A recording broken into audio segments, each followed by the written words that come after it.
Sejak suamiku diangkat menjadi direktur, setiap malam Jumat tetangga kami hilang misterius. Malam ini aku mendapat pesan, keluar dari rumah segera. Aku mengabaikannya. Namun di ruang kerjanya, kutemukan daftar korban. Namaku di urutan terakhir. Ternyata suamiku menjadikan kami tumbal. Sebelum cerita dimulai, silakan tulis di kolom komentar dari daerah mana teman-teman menonton.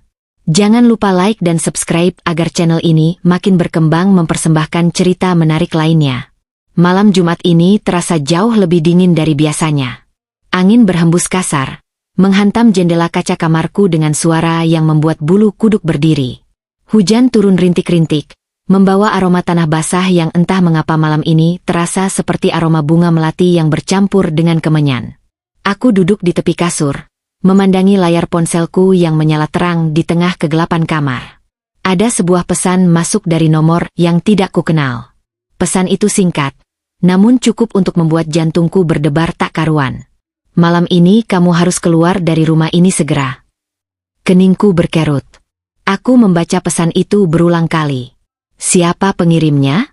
Apakah ini sebuah ancaman? Atau sekadar orang iseng yang salah kirim? Aku mencoba menelepon nomor tersebut, tetapi nadanya sibuk. Ponsel itu sudah tidak aktif. Aku meletakkan ponselku di atas nakas dan menarik napas panjang. Aku memutuskan untuk mengabaikannya. Mungkin itu hanya ulah orang iseng. Namun, perasaan gelisah itu tidak mau pergi. Dadaku terasa sesak, seolah ada beban berat yang tiba-tiba menimpa. Suamiku, Danu, belum pulang. Dia bilang ada rapat dewan direksi yang mendadak dan mungkin akan pulang larut malam. Sejak dia diangkat menjadi direktur di perusahaan tempatnya bekerja 6 bulan yang lalu, dia memang sering pulang larut. Kesibukannya meningkat drastis. Awalnya aku memakluminya. Bukankah itu konsekuensi dari sebuah jabatan tinggi? Namun, lama-kelamaan, ada hal-hal aneh yang mulai terjadi di sekitar kami.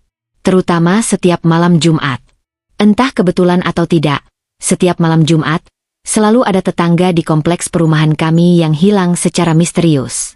Pak RT, Bu RT, penjual nasi goreng di depan kompleks, bahkan satpam perumahan kami, semuanya hilang tanpa jejak. Polisi sudah turun tangan, tetapi mereka tidak menemukan petunjuk apapun.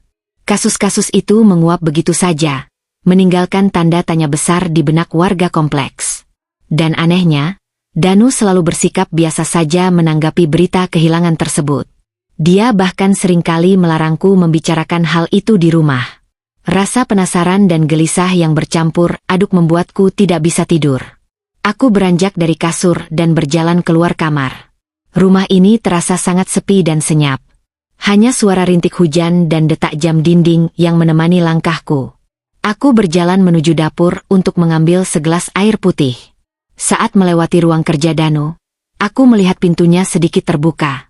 Biasanya, Danu selalu mengunci pintu ruang kerjanya rapat-rapat. Dia sangat marah jika aku atau siapapun masuk ke ruangan itu tanpa seizinnya. Entah dorongan dari mana, tanganku terulur mendorong pintu itu. Berdecit pelan, pintu kayu jati itu terbuka lebar. Aku melangkah masuk. Ruangan ini berbau aneh. Bukan bau buku atau kertas seperti ruang kerja pada umumnya, melainkan bau apek yang bercampur dengan aroma dupa yang menyengat. Bulu kuduku kembali meremang. Aku menyalakan sakelar lampu. Cahaya putih terang benderang menyinari seisi ruangan. Mataku menyapu seluruh penjuru ruangan. Meja kerja Danu yang terbuat dari kayu mahoni tampak berantakan. Kertas-kertas berserakan di atasnya. Ada asbak yang penuh dengan puntung rokok. Di sudut ruangan, terdapat sebuah lemari besi tua yang selalu terkunci.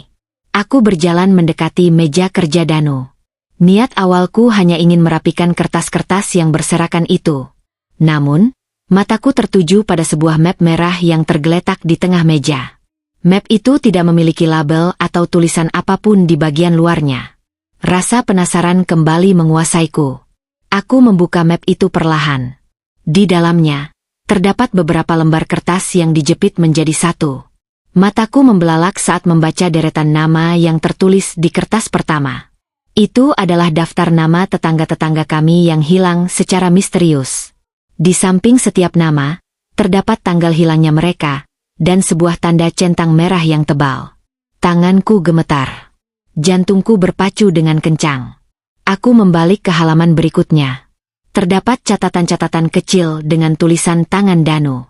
Catatan tentang ritual, sesajen, dan janji-janji kepada sesuatu yang tidak ku mengerti. Kalimat-kalimat yang tertulis di sana membuat darahku berdesir ngeri. Tumbal pertama berhasil. Kekuatan bertambah. Tumbal kedua diterima. Posisi manajer aman. Tumbal ketiga sukses. Jabatan direktur dalam genggaman. Aku menutup mulutku dengan kedua tangan, menahan jeritan yang hampir meledak dari tenggorokanku. Suamiku ternyata terlibat dalam sekte pesugihan. Dia menumbalkan nyawa orang-orang yang tidak bersalah demi mendapatkan jabatan direktur itu. Semua kesuksesannya, semua harta yang kami nikmati saat ini, adalah hasil dari darah dan nyawa orang lain. Air mataku menetes. Aku tidak percaya pria yang selama ini hidup bersamaku, pria yang pernah berjanji akan melindungiku, ternyata adalah seorang monster yang kejam. Aku terus membalik halaman demi halaman dokumen mengerikan itu. Sampai akhirnya, aku tiba di halaman terakhir. Duniaku seakan runtuh seketika. Di bagian paling bawah halaman itu, tertulis sebuah nama dengan tinta merah yang sangat tebal. Namaku, Sekar. Di samping namaku, terdapat sebuah catatan yang ditulis dengan huruf kapital yang besar dan tegas. Tumbal terakhir untuk menguasai seluruh aset dan mencairkan asuransi jiwa. Jumat Kliwon malam ini. Tubuhku lemas. Kertas-kertas itu terlepas dari genggamanku dan berserakan di lantai. Suamiku sendiri berniat membunuhku? Dia menjadikan aku sebagai tumbal terakhirnya? Pantas saja aku mendapat pesan peringatan itu. Seseorang di luar sana tahu apa yang sedang direncanakan Danu dan berusaha menyelamatkanku. Sedang apa kamu di sini? Sebuah suara bariton yang keras dan dingin mengejutkanku. Aku berbalik dengan cepat. Danu berdiri di ambang pintu, menatapku dengan mata yang menyala penuh amarah. Wajahnya merah padam. Jas kerjanya basah kuyup oleh air hujan. Di tangannya, dia memegang sebuah koper hitam yang entah berisi apa. Emas Danu.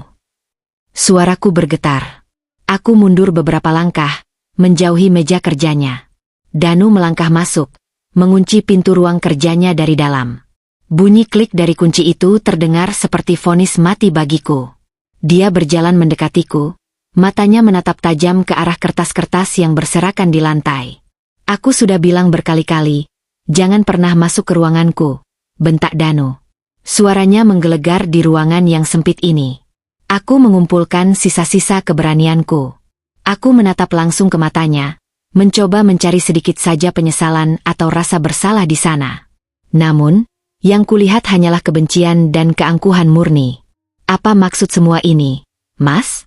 Daftar nama ini, tumbal pesugihan, kamu mengorbankan nyawa orang-orang demi jabatanmu. Teriakku, air mataku mengalir deras membasahi pipi. Danu tertawa sinis. Tawa yang belum pernah kudengar sebelumnya. Tawa yang terdengar sangat kejam dan tanpa jiwa. Kamu memang selalu terlalu ikut campur, Sekar. Istri yang bodoh dan tidak tahu diuntung. Danu memungut kertas yang bertuliskan namaku. Dia menunjukkannya tepat di depan wajahku.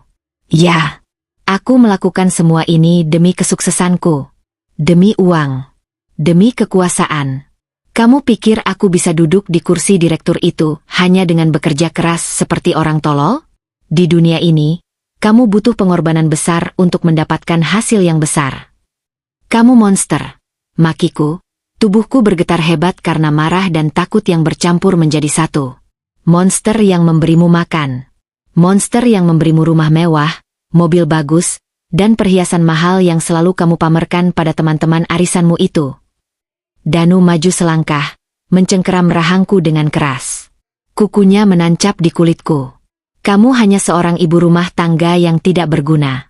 Benalu yang terus menggerogoti hidupku. Kamu harusnya berterima kasih karena aku masih membiarkanmu hidup sampai hari ini.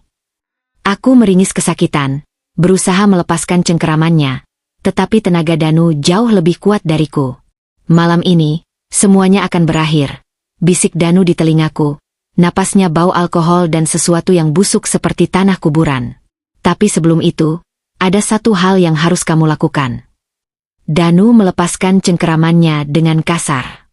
Dia berjalan ke meja kerjanya, mengambil sebuah pena dan selembar dokumen yang sudah disiapkan rapi di dalam laci. Dia melemparkan dokumen itu ke arahku hingga mendarat di ujung kakiku. Tanda tangani surat ini sekarang juga, perintahnya dengan nada dingin yang tidak menerima bantahan. Aku memungut dokumen itu dengan tangan gemetar. Itu adalah surat pernyataan pemindahan seluruh aset rumah, tanah, dan rekening tabungan ke atas nama Danu secara mutlak. Surat itu juga menyatakan bahwa aku menceraikannya tanpa menuntut gonogini sepeser pun. Dia benar-benar ingin merampas semuanya dariku sebelum menghabisiku agar tidak ada kecurigaan dari pihak bank atau asuransi nantinya. Jika aku menolak, tantangku, berusaha menutupi getar ketakutan di suaraku. Maka kamu akan mati sebelum tengah malam ini juga, dan aku akan memastikan kematianmu terlihat seperti kecelakaan yang sangat tragis. Ancam Danu, matanya berkilat buas seperti predator yang siap menerkam mangsa. Tanda tangani, lalu kemasi barang-barangmu dan pergi dari rumah ini. Aku akan memberikanmu sedikit uang pesangon agar kamu tidak mati kelaparan di jalanan malam ini sebelum kutemukan lagi. Danu tidak tahu. Dia benar-benar buta oleh keserakahannya sendiri. Dia merendahkanku, memanggilku istri benalu, ibu rumah tangga tidak berguna. Dia mengancam akan mengambil semuanya dariku malam ini. Namun, ada sebuah rahasia besar yang tidak pernah dia ketahui. Sebuah ironi yang sangat lucu hingga aku ingin tertawa kencang di depan wajah arogannya saat ini juga. Danu tidak tahu bahwa perusahaan tempatnya bekerja, perusahaan induk raksasa yang mengangkatnya menjadi direktur 6 bulan lalu, adalah perusahaan milik mendiang ayahku. Aku adalah pewaris tunggal dan pemilik saham mayoritas rahasia di perusahaan tersebut. Semua fasilitas mewah, rumah megah ini, mobil sport di garasi, bahkan jabatannya saat ini, adalah milikku secara sah. Aku yang memberikannya padanya secara diam-diam melalui keputusan tertutup Dewan Komisaris, karena aku ingin melihat suamiku bangga atas pencapaiannya. Aku merendahkan diriku, menyembunyikan identitasku selama bertahun-tahun, hanya untuk menjaga egonya sebagai laki-laki agar dia tidak merasa minder. Dan sekarang, pria yang kuberi segalanya ini, berdiri di hadapanku, mengancam akan membunuhku demi mendapatkan harta yang sebenarnya memang sudah menjadi milikku sejak awal. Aku menatap pena di tanganku, lalu menatap wajah Danu yang penuh kemenangan yang semu. Rasa takutku perlahan menguap terbawa udara dingin, digantikan oleh amarah yang membara di rongga dada. Aku tidak akan menjadi korban penindasannya. Aku tidak akan membiarkan monster tamak ini menang. Aku akan menghancurkannya hingga tak tersisa. Perlahan, aku menurunkan pandanganku, berpura-pura menyerah dan putus asa. Aku mengambil pena itu, membuka tutupnya, dan menandatangani dokumen pemindahan aset tersebut dengan tangan yang sengaja kubuat gemetar hebat. Biar saja dia merasa menang sementara. Bagus. Danu menyeringai puas saat merampas dokumen itu dariku. Sekarang kembali ke kamarmu. Kunci dari dalam dan jangan pernah keluar sebelum aku menyuruhmu. Aku punya urusan penting yang harus diselesaikan di ruang bawah tanah malam ini.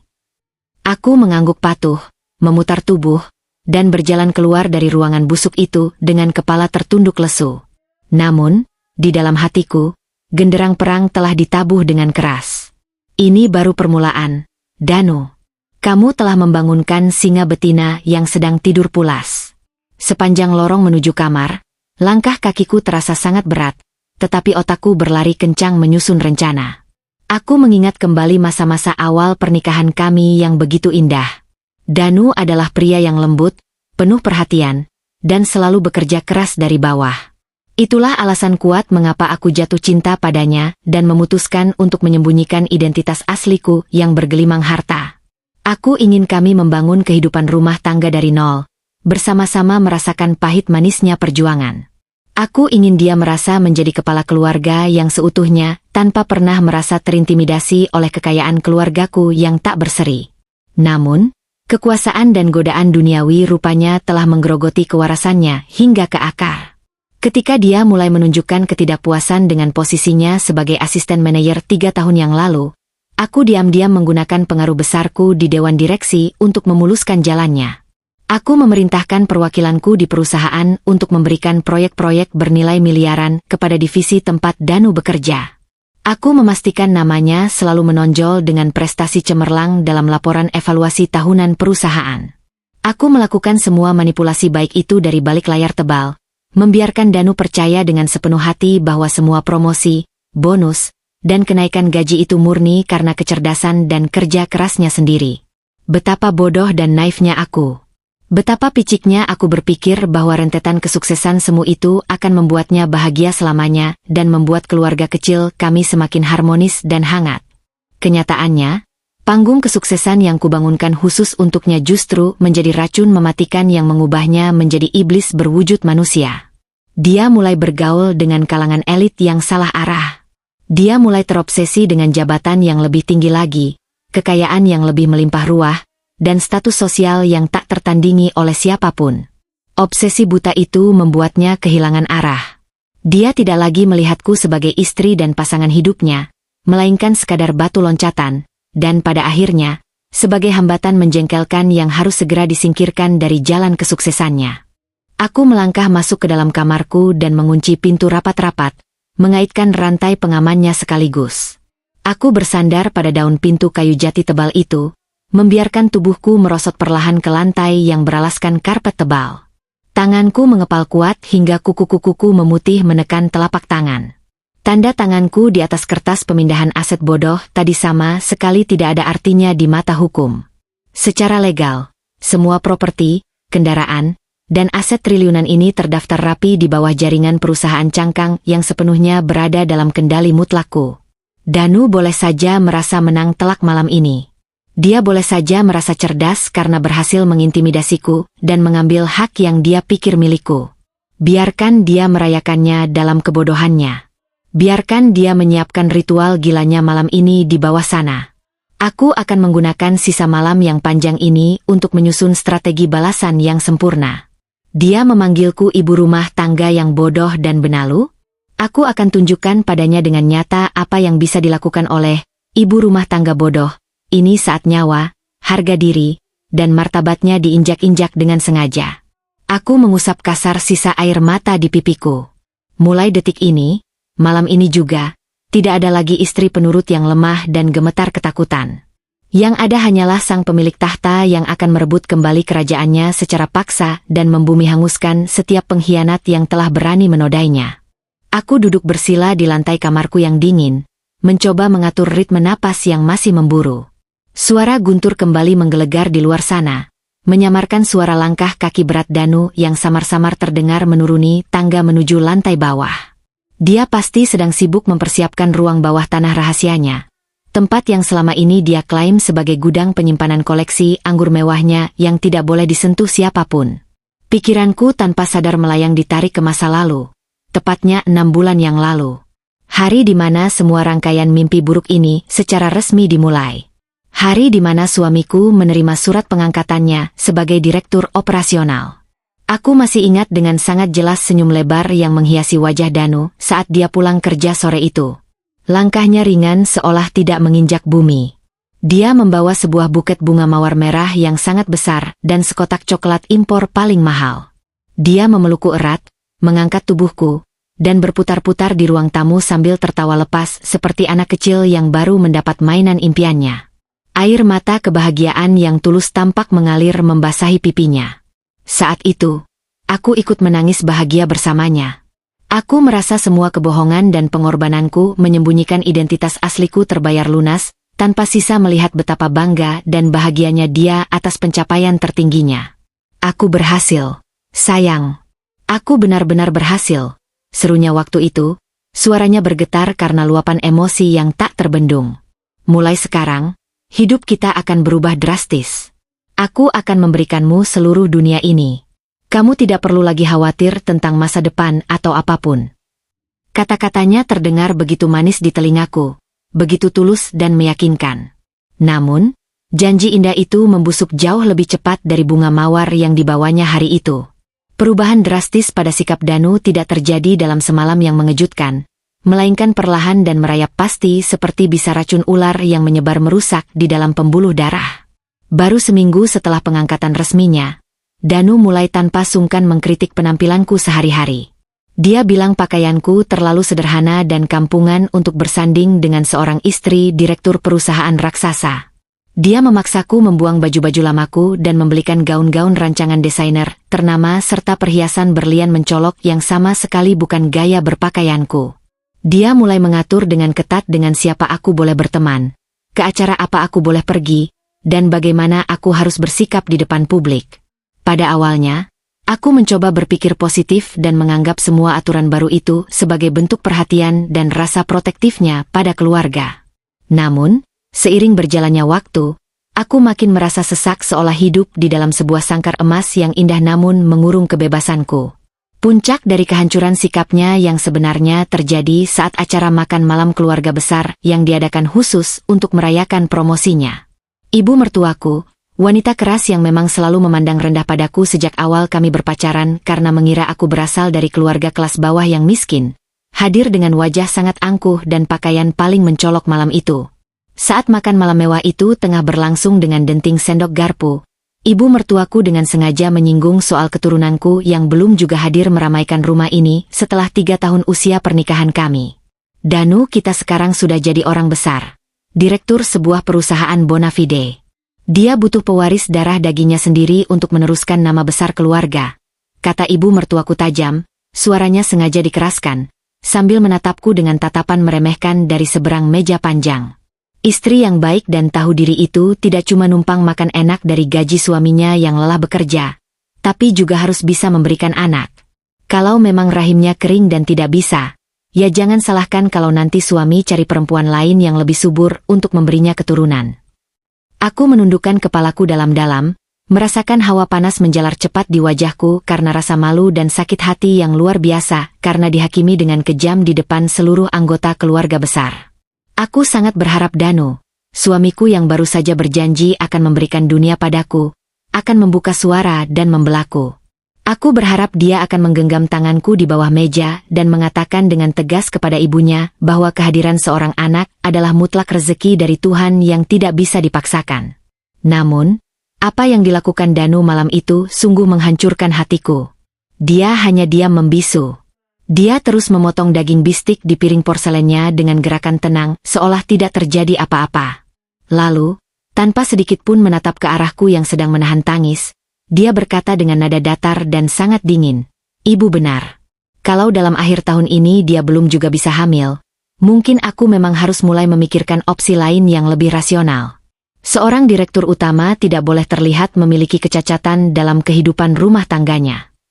Duniaku terasa berhenti berputar pada detik itu juga. Udara di sekitarku seakan tersedot habis. Kata-katanya menusuk tepat di jantungku jauh lebih tajam dari pisau bistik yang dipegangnya dengan elegan. Dia tidak hanya mengiyakan hinaan keji ibunya, tetapi dia juga secara terang-terangan memperlakukanku seolah aku hanyalah sebuah barang pajangan cacat yang harus dibuang jika tidak sempurna untuk melengkapi status sosial dan gengsinya di mata orang lain. Malam itu, di dalam mobil dalam perjalanan pulang menuju rumah, kami bertengkar sangat hebat hingga nyaris menabrak pembatas jalan. Alih-alih merasa bersalah dan meminta maaf atas ucapannya, Danu malah memaki dan memarahiku habis-habisan karena dia menganggapku telah mempermalukannya di depan keluarganya hanya karena aku menangis di meja makan. Sejak malam kelabu itu, jarak imajiner di antara kami semakin membentang lebar bak jurang tak berdasar. Danu mulai memindahkan barang-barangnya dan tidur di kamar tamu dengan alasan klise bahwa dia butuh ketenangan absolut untuk memikirkan pekerjaan kantornya. Lalu, di tengah keretakan rumah tangga kami, rentetan kejadian-kejadian aneh nan mengerikan itu mulai bermunculan satu persatu menghantui kompleks kami. Memasuki bulan kedua setelah perayaan promosinya, tetangga sebelah kiri rumah kami yang bernama Pak Joko, seorang pensiunan guru matematika yang sangat ramah dan suka berkebun, tiba-tiba dilaporkan hilang tanpa jejak. Istrinya datang mengetuk pintu kami pagi-pagi buta sambil menangis histeris, mengatakan bahwa suaminya pamit keluar rumah hanya untuk membeli sebungkus rokok di minimarket depan gerbang kompleks pada Kamis malam menjelang hari Jumat, dan pria tua itu tidak pernah kembali lagi menampakkan batang hidungnya. Polisi segera turun tangan menyisir seluruh area perumahan elit kami, mengecek dengan teliti setiap rekaman kamera pengawas yang ada, tetapi Pak Joko seolah-olah lenyap ditelan bumi begitu saja. Kamera pengawas di gerbang utama kompleks perumahan sama sekali tidak pernah merekam kepergiannya berjalan keluar area perumahan malam itu. Aku sangat ketakutan dan panik waktu itu. Aku sampai memohon pada Danu untuk segera memanggil teknisi dan memasang sistem keamanan tambahan berupa alarm dan CCTV di setiap sudut luar rumah kami. Namun, reaksinya sungguh sangat ganjil dan tidak masuk akal. Alih-alih ikut khawatir akan keselamatan keluarganya, Danu tampak sangat tenang, tidak peduli, dan bahkan cenderung sinis menanggapi kepanikanku. Orang tua bangka itu mungkin sudah bosan dengan istrinya dan kabur membawa selingkuhan daun muda, kata Danu sambil menyeruput kopi hitamnya dengan santai di meja makan pagi itu. Atau mungkin dia diam-diam bunuh diri di suatu tempat karena terlilit banyak utang pinjaman online. Tidak usah terlalu dipikirkan dan jangan membesar-besarkan masalah. Urus saja urusan dapur dan belanjaanmu. Sikap acuh tak acuhnya yang luar biasa dingin itu membuatku sangat curiga. Tetapi aku sekuat tenaga menepis pikiran buruk itu jauh-jauh. Sampai akhirnya, mimpi buruk itu terulang kembali. Pada malam Jumat di bulan berikutnya, Bu Ratna, seorang janda pengusaha kaya raya yang tinggal hanya berjarak 3 rumah dari tempat kami, juga menghilang dengan pola yang sama persis. Polisi kembali datang dengan jumlah personel yang lebih banyak. Kompleks perumahan kami mendadak viral dan menjadi sorotan utama berbagai media berita lokal. Kasus hilangnya warga kompleks perumahan elit secara beruntun dan misterius ini menjadi sebuah misteri besar yang menakutkan. Para warga mulai dilanda ketakutan yang teramat sangat. Beberapa tetangga bahkan sampai memutuskan untuk mengemasi barang mereka dan pindah menginap di rumah kerabat sementara waktu hingga keadaan aman. Danu? Suamiku tercinta itu justru dengan cerdik memanfaatkan situasi genting itu untuk melobi dan membeli rumah megah milik Bu Ratna dengan harga yang sangat murah dan jauh di bawah harga pasar melalui seorang agen properti kenalannya, dengan beralasan bahwa itu adalah momen yang tepat untuk investasi jangka panjang. Aku mengingat dengan sangat jelas bagaimana wajahnya berbinar-binar memancarkan kepuasan yang luar biasa saat dia menandatangani akta jual beli rumah mewah tersebut di ruang tamu kami. Tidak ada sedikit pun sorot simpati atau empati di matanya untuk tetangga-tetangga kami yang hilang entah berada di mana nasibnya. Kecurigaanku yang selama ini kutekan perlahan semakin membesar tak terbendung ketika aku mulai memperhatikan perubahan rutinitas Danu yang sangat spesifik setiap malam Jumat. Tepatnya setiap hari Kamis menjelang tengah malam, dia akan mengunci dirinya rapat-rapat di ruang kerjanya dari jam 11 malam hingga matahari terbit menjelang subuh. Dia mengeluarkan aturan baru dan melarang keras asisten rumah tangga kami, bahkan aku sebagai istrinya, untuk berani mendekati ruangan itu pada rentang waktu tersebut. Terkadang, jika aku terbangun di tengah malam yang sunyi senyap, dari balik tembok kamarku aku bisa mendengar sayup-sayup suara gumaman pelan dengan nada ritmis. Terdengar persis seperti orang yang sedang khusyuk merapal mantra panjang dalam bahasa kuno yang sama sekali tidak kukenali. Bau menyengat dari bakaran dupa tebal dan kemenyan selalu menguar pekat dari celah bawah pintu ruang kerjanya, menelusup tajam menyengat indera penciumanku. Setiap kali keesokan paginya aku memberanikan diri bertanya apa yang sebenarnya dia lakukan di dalam ruangan terkunci itu semalaman. Dia selalu menjawab dengan nada membentak yang sangat tinggi. Aku sedang bermeditasi. Pekerjaanku di kantor menuntut tingkat konsentrasi yang sangat tinggi dan ketenangan pikiran.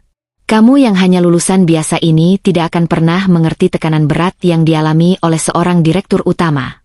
Jangan pernah berani ganggu urusanku. Selama berbulan-bulan aku dengan bodohnya mencoba untuk percaya pada semua bualannya. Aku terus mencoba menanamkan pikiran rasional di kepalaku bahwa suamiku mungkin memang sedang mendalami ilmu yoga tingkat tinggi atau semacam teknik relaksasi ekstrim untuk mengatasi stres kerjanya yang menumpuk. Betapa bodoh dan dungunya aku membiarkan diriku dibuai dan ditidurkan oleh kebohongan demi kebohongan yang dia rangkai sedemikian rupa. Sekarang, setelah melihat map merah laknat di ruang kerjanya tadi, semuanya mendadak masuk akal. Semua kepingan puzzle misteri yang berserakan berantakan di benakku selama 6 bulan terakhir ini, akhirnya menyatu membentuk sebuah gambar kenyataan yang sangat mengerikan dan menguras kewarasan. Gumaman aneh di tengah malam itu bukanlah sebuah sesi meditasi pereda stres, melainkan murni sebuah ritual pemujaan iblis sekte sesat. Bau kemenyan pekat itu adalah medium undangan gaib untuk memanggil entitas gelap yang memberinya janji kekayaan berlimpah. Dan tetangga-tetangga kami yang hilang tanpa jejak itu, mereka sama sekali tidak pergi kemana-mana. Mereka diburu satu persatu seperti binatang, ditangkap di tengah malam, dan diseret paksa ke dalam ruang bawah tanah di rumah ini untuk dijadikan persembahan berdarah demi memuaskan nafsu setan yang disembahnya. Dadaku bergemuruh kencang dipenuhi oleh rasa muak dan jijik yang luar biasa hingga aku nyaris muntah. Suamiku sendiri adalah seorang pembunuh berantai berdarah dingin yang sangat sadis. Dia dengan sadar menukar jiwa-jiwa manusia yang tak berdosa demi memuluskan kursi jabatan sementaranya dan menambah deretan angka 0 di rekening banknya. Dan yang paling menyakitkan dari semua fakta kebenaran yang menampar wajahku ini, adalah adanya sebuah ironi bodoh yang seolah menertawakanku dengan keras dari sudut kepalaku. Dia melakukan semua kekejaman biadab itu, rela mengorbankan nyawa orang tak bersalah, merelakan kemanusiaannya, dan bahkan berencana untuk menyembelih dan membunuh istrinya sendiri malam ini juga. Semuanya hanya untuk sebuah posisi direktur operasional yang sebenarnya kuberikan kepadanya secara cuma-cuma dari balik meja komisaris. Jika saja dia mau merendahkan sedikit egonya dan meminta padaku dengan baik-baik, jika dia memilih jujur tentang ambisi liarnya alih-alih menempuh jalan pintas bersekutu dengan iblis yang keji, aku bisa saja dengan mudah mengangkatnya menjadi CEO perusahaan raksasa itu detik itu juga tanpa dia harus berkeringat. Aku memiliki kuasa mutlak dan penuh atas seluruh keputusan Dewan Komisaris. Uang triliunan dan kekuasaan absolut yang selama ini dia sembah hingga rela mengorbankan nyawaku, sebenarnya sudah berada diam di bawah telapak kakiku sejak hari pertama kami mengikat janji suci pernikahan. Aku tertawa getir memecah keheningan malam di dalam kamarku. Tawa sumbang yang mengiris hati, diiringi oleh derai air mata penyesalan yang tak kunjung berhenti mengalir. Segala penderitaanku selama ini, hinaan menyakitkan yang kuterima mentah-mentah darinya dan keluarganya, pengabaian perasaanku selama 6 bulan ini, semua itu berakar murni dari kebohongan dan ilusi yang dia ciptakan sendiri. Dia merasa jumawa dan bertindak menjadi dewa pencabut nyawa karena mendapat bantuan dari kekuatan gelap, padahal dia tidak sadar bahwa dia hanyalah sebuah pion catur kecil yang tak berharga di atas papan permainan raksasa yang aku miliki seutuhnya. Aku mengusap wajahku dan menyeka air mataku dengan kasar menggunakan punggung tanganku. Cukup. Kesedihan dan ratapan ini sudah cukup sampai di sini. Air mata penyesalanku tidak akan pernah bisa mengembalikan nyawa Pak Joko yang ramah, Bu Ratna, dan belasan tetangga lainnya yang telah meregang nyawa menjadi korban kebiadaban ambisinya. Menangisi nasib yang malang sama sekali tidak akan menyelamatkanku dari tebasan pisau ritualnya yang sudah menanti di bawah sana malam ini. Malam ini, Jumat Kliwon ini, Danu berencana untuk menyelesaikan ritual pamungkas dan terbesarnya dengan mengambil nyawaku secara paksa. Dia pikir dia telah berhasil melumpuhkanku secara finansial dengan memaksaku menandatangani surat pemindahan aset palsu itu. Dia pikir aku hanyalah seorang wanita lemah, penurut, dan bodoh yang akan diam saja menangis menunggu malaikat maut menjemput di dalam kamar ini. Dia salah besar. Dia salah memilih lawan. Aku bangkit berdiri kokoh dari lantai kamar. Otot-otot di sekujur tubuhku yang tadinya lemas tak bertenaga karena syok hebat kini menegang kaku, dipenuhi oleh suntikan adrenalin murni dan tekad baja yang sangat bulat. Aku berjalan tegap menuju lemari pakaian pribadiku yang besar, membuka pintu cerminnya lebar-lebar, dan menggeser kasar deretan gaun-gaun mahal pemberian Danu yang memuakan ke sisi kiri. Di bagian paling belakang lemari kayu mahoni ini, tertutup panel rahasia. Tersembunyi sebuah brankas baja kecil yang tertanam kuat menempel di dalam dinding beton. Hanya aku satu-satunya orang di dunia ini yang mengetahui kombinasi angka rumit brankas ini. Dengan jemari yang kini mantap dan tak lagi gemetar, aku memutar pin kombinasinya. Terdengar bunyi klik yang pelan namun pasti. Di dalam brankas baja itu, tersimpan hal-hal penting yang akan segera menjadi sumber mimpi buruk terbesar dan paling nyata bagi kehidupan Danu. Dokumen asli bukti identitas asliku, berkas legal kepemilikan mutlak atas saham mayoritas perusahaan induk, dan sebuah ponsel satelit rahasia yang khusus kugunakan untuk menghubungi Bima, asisten pribadi sekaligus tangan kananku yang paling setia di kantor pusat perusahaan. Sudah waktunya permainan petak umpet konyol ini diakhiri untuk selamanya. Danu telah dengan bangga menunjukkan kartu asnya yang paling kotor berupa pengkhianatan busuk dan ritual pesugihan berdarah. Sekarang, giliran sang ratu untuk membalikan meja permainan dan menunjukkan padanya siapa penguasa absolut yang sebenarnya di kehidupan ini. Aku tidak hanya berencana untuk bertahan hidup dan kabur dari rumah ini malam ini. Aku akan memastikan monster serakah itu berlutut mengemis dan berharap dia tidak pernah dilahirkan ke dunia ini. Pembalasan dendam berdarah dingin ini akan segera dimulai.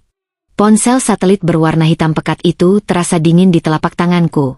Namun benda kecil inilah yang akan menjadi kunci kehancuran suamiku. Aku menggenggamnya erat, merasakan getaran tekad yang mengalir ke seluruh nadiku. Ingatanku secara otomatis terlempar ke kejadian 3 hari yang lalu. Tepatnya pada hari Selasa sore, saat kecurigaanku terhadap tingkah laku suamiku mencapai puncaknya dan mendorongku untuk melakukan sebuah langkah yang sangat nekat namun terukur. 3 hari yang lalu, aku tidak sengaja melihat suamiku sedang duduk di teras belakang rumah sambil mengetik sesuatu di ponselnya dengan wajah yang sangat tegang dan penuh keringat dingin. Saat aku mendekat untuk membawakan secangkir teh hangat, dia terkejut bukan main, hampir menjatuhkan ponselnya ke lantai, dan langsung mengunci layar ponsel tersebut dengan gerakan yang sangat kasar. Matanya menatapku dengan penuh selidik dan kemarahan, seolah aku baru saja memergokinya melakukan sebuah kejahatan besar. Sikap defensif dan ketakutannya yang berlebihan itu memicu alarm bahaya yang sangat keras di kepalaku. Sore itu juga, setelah suamiku pergi ke kantor dengan alasan ada rapat dadakan, aku langsung mengunci diri di kamar dan mengeluarkan ponsel satelit rahasia ini. Aku menghubungi Bima. Bima adalah asisten pribadiku yang paling setia, cerdas, dan bisa diandalkan. Dia bekerja di kantor pusat perusahaan induk, memantau seluruh pergerakan bisnis dari balik layar sesuai dengan instruksiku. Bima sudah bekerja untuk mendiang ayahku sejak lama, dan kini kesetiaannya beralih penuh kepadaku. "Halo, Bima," sapaku saat itu. Suaraku sengaja kutekan serendah mungkin agar tidak terdengar keluar kamar. "Aku butuh bantuanmu segera. Lakukan penyadapan penuh dan cloning seluruh data dari ponsel serta email pribadi milik suamiku. Gunakan perangkat lunak tingkat militer yang kita miliki di perusahaan. Aku ingin akses langsung ke semua pesan, panggilan masuk, riwayat pencarian, dan rekaman suaranya dalam waktu kurang dari 1 jam." Di seberang telepon, Bima sama sekali tidak banyak bertanya. Dia tahu persis bahwa jika aku sudah memberikan perintah langsung yang menyangkut kehidupan pribadiku, itu berarti situasinya sudah sangat gawat darurat. "Baik, Bu. Saya akan segera mengeksekusi perintah tersebut. Saya sudah menanamkan backdoor di jaringan internet rumah Ibu sejak bulan lalu sebagai langkah antisipasi. Saya hanya perlu mengaktifkannya sekarang. Mohon tunggu sebentar. Tautan aksesnya akan segera masuk ke ponsel satelit Ibu." Kurang dari 30 menit kemudian, sebuah tautan terenkripsi masuk ke pesanku. Saat aku mengkliknya, seluruh isi dunia gelap suamiku terpampang nyata di depan mataku. Layar ponsel satelitku menampilkan salinan persis dari apa yang ada di dalam ponsel suamiku. Dan apa yang kutemukan di sana, sukses membuat perutku mual dan hatiku hancur berkeping-keping untuk kesekian kalinya. Hal pertama yang kutemukan adalah bukti perselingkuhan yang sangat menjijikkan. Suamiku ternyata menjalin hubungan gelap dengan Fiona, sekretaris pribadinya di kantor. Ribuan pesan mesum, foto-foto vulgar, dan bukti transfer uang bernilai ratusan juta rupiah mengalir deras ke rekening perempuan itu. Aku membaca pesan-pesan mereka dengan napas tertahan. Fiona memanggil suamiku dengan sebutan, "Papa Direktur." Sementara suamiku membalasnya dengan janji-janji manis untuk segera menceraikanku. Namun, di balik kata-kata cinta murahan itu, aku menemukan sebuah pola yang aneh. Fiona ternyata tidak murni mencintai suamiku. Perempuan licik itu sebenarnya sedang memerasnya. Dalam beberapa pesan terakhir, Fiona mengancam akan membongkar rahasia kelam suamiku ke media massa dan polisi jika suamiku tidak segera membelikannya sebuah apartemen mewah di pusat kota. "Kamu pikir aku bodoh, Mas?" tulis Fiona dalam sebuah pesan teks yang dikirimnya minggu lalu. "Aku tahu dari mana kamu mendapatkan uang sebanyak ini. Aku tahu apa yang kamu lakukan di ruang bawah tanahmu setiap malam Jumat. Kamu pikir tetangga-tetanggamu itu pindah rumah? Jangan bercanda. Belikan aku apartemen itu besok, atau aku akan pergi ke kantor polisi dan menceritakan semuanya tentang bau darah dan kemenyan yang selalu menempel di jas kerjamu." Membaca pesan ancaman Fiona itu membuat mataku terbelalak lebar. Jadi, Fiona mengetahui semuanya? Dia tahu tentang ritual pembunuhan itu dan justru menggunakannya sebagai senjata untuk memeras suamiku demi harta? Betapa hancurnya moral dua manusia ini. Namun, penemuan tentang perselingkuhan dan pemerasan ini hanyalah puncak gunung es dari rahasia yang jauh lebih mengerikan. Aku beralih membuka folder rekaman suara tersembunyi yang dilindungi dengan kata sandi berlapis di ponsel suamiku. Berkat peretasan Bima, semua lapisan keamanan itu berhasil ditembus dengan mudah. Di dalam folder itu, terdapat belasan rekaman panggilan telepon antara suamiku dengan seorang pria bersuara serak yang dipanggilnya dengan sebutan Mbah Guru. Aku memasang penyuara telinga, memastikan volume suaranya cukup jelas, dan mulai mendengarkan rekaman itu satu persatu. Rekaman pertama adalah percakapan mereka 6 bulan yang lalu, tepat sebelum suamiku dipromosikan. Suara suamiku terdengar sangat putus asa dan penuh ambisi kotor. Dia memohon kepada Mbah Guru untuk membantunya menyingkirkan saingannya di kantor agar dia bisa naik jabatan. Sebagai imbalannya, Mbah Guru meminta darah segar setiap malam Jumat Kliwon. Suamiku menyanggupinya tanpa ragu sedikitpun. Namun, rekaman yang paling penting, rekaman yang menjadi senjata paling mematikan bagiku saat ini, adalah percakapan mereka yang terjadi 2 hari yang lalu. Di rekaman itu, suara suamiku terdengar sangat panik, ketakutan, dan hampir menangis histeris. "Mbah, bagaimana ini?" Syarat dari entitas itu semakin berat. Suara suamiku bergetar hebat di dalam rekaman. "Kemarin malam, lilin merah di ruang bawah tanah tiba-tiba mati sendiri. Lalu saya mendengar suara genta berbunyi 3 kali dari sudut ruangan yang gelap. Mbah bilang kalau genta itu berbunyi, artinya entitas itu marah besar dan lapar." "Itu pertanda buruk, Danu," jawab suara serak Mbah Guru, terdengar dingin dan tanpa belas kasihan. "Tumbal warga biasa sudah tidak mempan lagi untuk mempertahankan jabatan direkturmu dan menahan murka makhluk itu. Syarat pesugihan ini memiliki risiko mutlak. Jika kamu ingin nyawamu sendiri selamat, jika kamu tidak ingin diseret hidup-hidup ke alam gaib malam ini, kamu harus memberikan tumbal pamungkas. Darah dari orang yang terikat janji suci denganmu." Terdengar suara napas suamiku yang tersengal-sengal ketakutan. "Istri saya? Saya harus menumbalkan istri saya sendiri." Tepat di malam Jumat Kliwon ini, sebelum tengah malam, jika kamu gagal, atau jika ritualmu terganggu oleh cahaya terang dan suara doa, maka entitas itu akan berbalik arah. Makhluk itu membenci cahaya dan suara bising. Dia akan menganggapmu gagal memenuhi kontrak. Jika itu terjadi, jiwa dan ragamu yang akan menjadi gantinya. Paham kamu? Ancam Mbah Guru dengan nada meninggi. Rekaman itu terputus. Aku melepaskan penyuara telinga dengan tangan yang basah oleh keringat dingin. Sekarang aku mengerti segalanya. Aku menemukan kelemahan lawan yang paling fatal. Suamiku, pria yang selalu bersikap arogan dan merasa paling berkuasa di siang hari itu, ternyata adalah seorang pengecut sejati yang hidup dalam teror dan paranoia yang luar biasa parah. Dia sangat fobia terhadap kegelapan pekat yang tidak wajar. Dia takut pada cahaya yang tiba-tiba menyilaukan saat ritual. Dan dia memiliki trauma psikologis yang sangat akut terhadap suara genta atau lonceng tradisional. Suara itu adalah pemicu ketakutan terbesarnya karena itu menandakan bahwa entitas gaib yang disembahnya datang untuk menagih nyawanya sendiri. Kelemahan inilah yang akan aku eksploitasi habis-habisan malam ini. Aku tidak butuh pisau, pistol, atau racun untuk menghancurkan suamiku. Aku hanya butuh kegelapan, suara, dan fakta bahwa dia hanyalah seorang budak ketakutan yang terjebak dalam permainan kotornya sendiri. Dia telah menggali kuburannya sendiri, dan malam ini, aku yang akan memastikan dia masuk ke dalamnya. Aku kembali ke masa kini, menatap tajam ke arah pintu kamarku yang masih terkunci rapat. Waktu di jam dinding menunjukkan pukul 10 malam. Masih ada 2 jam sebelum tengah malam tiba. 2 jam yang sangat cukup bagiku untuk menyusun sebuah panggung pertunjukan terakhir yang paling spektakuler untuk suamiku tersayang. Senjata sudah berada di tanganku, rahasia memalukannya sudah kupegang erat, dan bukti-bukti kejahatannya sudah tersimpan aman di server awan perusahaanku. Kini saatnya ratu yang sesungguhnya bergerak dan membersihkan kotoran yang menempel di rumah ini. Suasana di luar rumah makin mencekam. Hujan badai mengguyur deras, sesekali diiringi kilatan petir yang menyambar menerangi langit malam yang pekat. Aku masih duduk di tepi tempat tidur, menatap layar ponsel pribadiku yang menyala.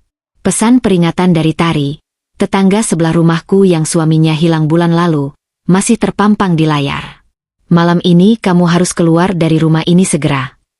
Aku tahu Tari mengirimkan pesan ini karena dia pasti melihat gelagat aneh dari rumahku, atau mencurigai sesuatu yang buruk akan menimpaku. Tari adalah wanita yang baik. Sejak suaminya hilang, dia sering duduk melamun di teras rumahnya setiap malam, mengawasi jalanan kompleks. Dia pasti memperhatikan rutinitas gila suamiku. Alih-alih panik dan menuruti perintahnya untuk kabur melarikan diri, aku justru tersenyum dingin. Aku membalas pesannya dengan jari yang mengetik mantap dan cepat. Terima kasih atas peringatannya, Tari. Tapi aku tidak akan pergi kemana-mana. Ini adalah rumahku.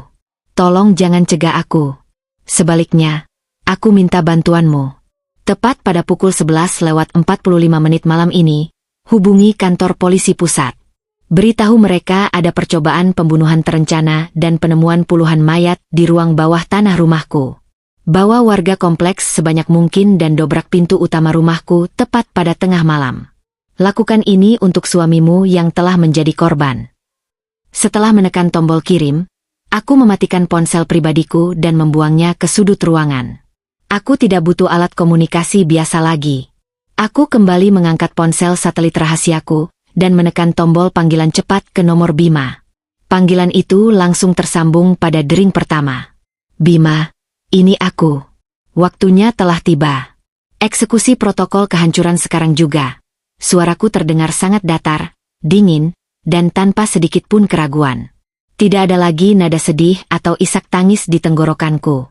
Aku sudah sepenuhnya berhenti menjadi korban pasif yang hanya bisa meratapi nasib buruk.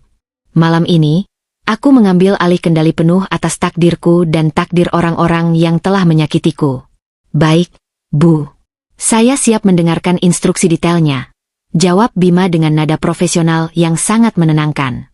Pertama, bekukan semua rekening bank, kartu kredit hitam, deposito, dan aset portofolio atas nama suamiku detik ini juga. Cabut seluruh otoritas keuangannya. Jangan sisakan 1 rupiah pun untuknya. Buat semua kartunya tertolak jika digunakan. Perintahku tegas. Aku membayangkan betapa wajah arogan suamiku akan memucat pasti esok hari saat dia menyadari bahwa dia tidak bisa membeli secangkir kopi pun dengan namanya sendiri. Perintah pertama dieksekusi. Bu. Semua akses keuangannya sudah ditutup rapat dari sistem pusat. Lapor Bima cepat. Suara ketikan keyboard terdengar samar dari seberang telepon. Kedua, lanjutku sambil berdiri dan berjalan mondar-mandir di dalam kamar, merencanakan setiap langkah dengan sangat presisi. Keluarkan surat pemecatan tidak hormat untuknya dari jabatannya sebagai direktur operasional. Tuliskan alasan pemecatannya adalah penggelapan dana perusahaan yang masif dan pelanggaran etika berat. Cabut semua fasilitas perusahaan yang ada padanya. Mobil mewah di garasi bawah, asuransi kesehatan, semuanya. Aku ingin dokumen pemecatan fisik yang dicap basah oleh Dewan Direksi dikirim ke alamat rumahku malam ini juga lewat kurir khusus. Aku butuh dokumen itu sebagai bukti nyata untuk menghancurkan harga dirinya nanti. Dokumen sudah saya siapkan sejak ibu meminta saya meretas ponselnya 3 hari lalu. Bu. Kurir khusus perusahaan sudah bersiap di jalan dan akan tiba di rumah ibu dalam waktu kurang dari 1 jam. Bima menjawab dengan sigap. Lalu bagaimana dengan perempuan bernama Fiona itu, Bu? Mendengar nama perempuan murahan itu disebut, sudut bibirku tertarik membentuk senyuman sinis. Ah, Fiona. Si lintah darat yang rakus. Bekukan juga seluruh rekening gajinya. Kumpulkan bukti transfer uang dari rekening suamiku ke rekeningnya. Lalu siapkan berkas laporan polisi atas tuduhan pemerasan dan persekongkolan kejahatan pembunuhan. Berikan informasi alamat apartemen Fiona kepada kepala kepolisian yang bisa kita percaya. Pastikan polisi menyeret Fiona dari apartemennya malam ini juga dan membawanya ke rumahku saat tengah malam nanti. Aku ingin melihat wajah mereka berdua saat semuanya hancur berantakan. Dimengerti, Bu. Semua instruksi sedang dijalankan secara paralel. Pasukan keamanan internal perusahaan juga sudah saya siagakan dalam radius 1 kilometer dari rumah ibu. Jika terjadi kontak fisik yang membahayakan nyawa ibu, mereka akan langsung masuk dalam waktu kurang dari 3 menit. Jelas Bima, memberikan lapisan keamanan ekstra yang membuat hatiku semakin tenang. Kerja bagus, Bima. Tetap pantau situasinya dari sana. Aku akan menghubungi lagi jika butuh sesuatu. Aku memutuskan sambungan telepon. Napasku terasa jauh lebih ringan sekarang. Separuh dari rencana besar balas dendamku sudah berjalan dengan sempurna di luar sana. Sekarang, bagian tersulitnya adalah mengeksekusi rencana serangan psikologis di dalam rumah ini. Aku berjalan mengendap-endap mendekati pintu kamar, menempelkan telingaku di daun pintu kayu tebal itu. Suasana rumah terasa sangat hening. Hanya terdengar suara hujan dan gemuruh petir.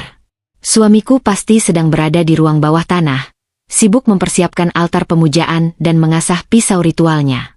Ini adalah kesempatan emas bagiku untuk bergerak dan menyusun jebakan maut. Dengan sangat perlahan dan hati-hati, aku memutar kunci kamar dan menyelinap keluar. Aku berjalan tanpa alas kaki agar langkahku tidak menimbulkan suara sekecil apapun di atas lantai marmer. Tujuan pertamaku adalah ruang kontrol listrik cerdas yang terletak di dekat dapur. Rumah mewah ini dilengkapi dengan sistem rumah pintar yang terintegrasi secara penuh. Sebuah sistem canggih yang kebetulan aku sendiri yang memesan. Pemasangannya setahun yang lalu. Aku tahu persis celah dan cara mengendalikan sistem ini. Sesampainya di ruang kontrol, aku membuka panel layar sentuhnya. Aku menghubungkan ponsel satelitku ke dalam jaringan utama rumah ini. Melalui peretasan Bima tempo hari, aku sudah menyimpan berbagai macam berkas audio di ponsel ini. Mulai dari rekaman suara ancaman Fiona, hingga berkas audio berisi suara genta tradisional berfrekuensi rendah dan suara bisikan-bisikan aneh yang sangat menyeramkan. Aku mengatur sebuah program timer otomatis di sistem rumah pintar ini. Tepat pada pukul 11 malam lebih 45 menit nanti, saat suamiku berpikir dia siap untuk menjemputku dan membawaku ke altar pengorbanan, seluruh aliran listrik di dalam rumah ini akan terputus total. Lampu akan padam. Namun, sistem penyuara suara keliling yang tersembunyi di setiap sudut ruangan, termasuk di dalam ruang bawah tanah rahasianya, akan tetap menyala menggunakan daya cadangan baterai darurat. Aku memprogram sistem itu untuk memutar suara genta yang bergema dan rekaman suara ancaman Fiona dengan volume maksimal secara berulang-ulang, meniru kondisi murka entitas gaib yang sangat ditakuti oleh suamiku. Setelah memastikan program otomatis itu terkunci dengan aman di sistem, aku bergegas kembali ke lantai atas menuju ruang kerja suamiku yang sebelumnya sempat aku masuki. Aku mengambil kembali map merah berisi daftar nama korban dan dokumen pemindahan aset palsu yang tadi kutandatangani dengan pura-pura takut. Aku menaruh dokumen-dokumen itu di atas meja. Di sebelahnya, aku meletakkan sebuah map kulit coklat tebal yang sangat mewah yang baru saja kuambil dari brankas rahasiaku.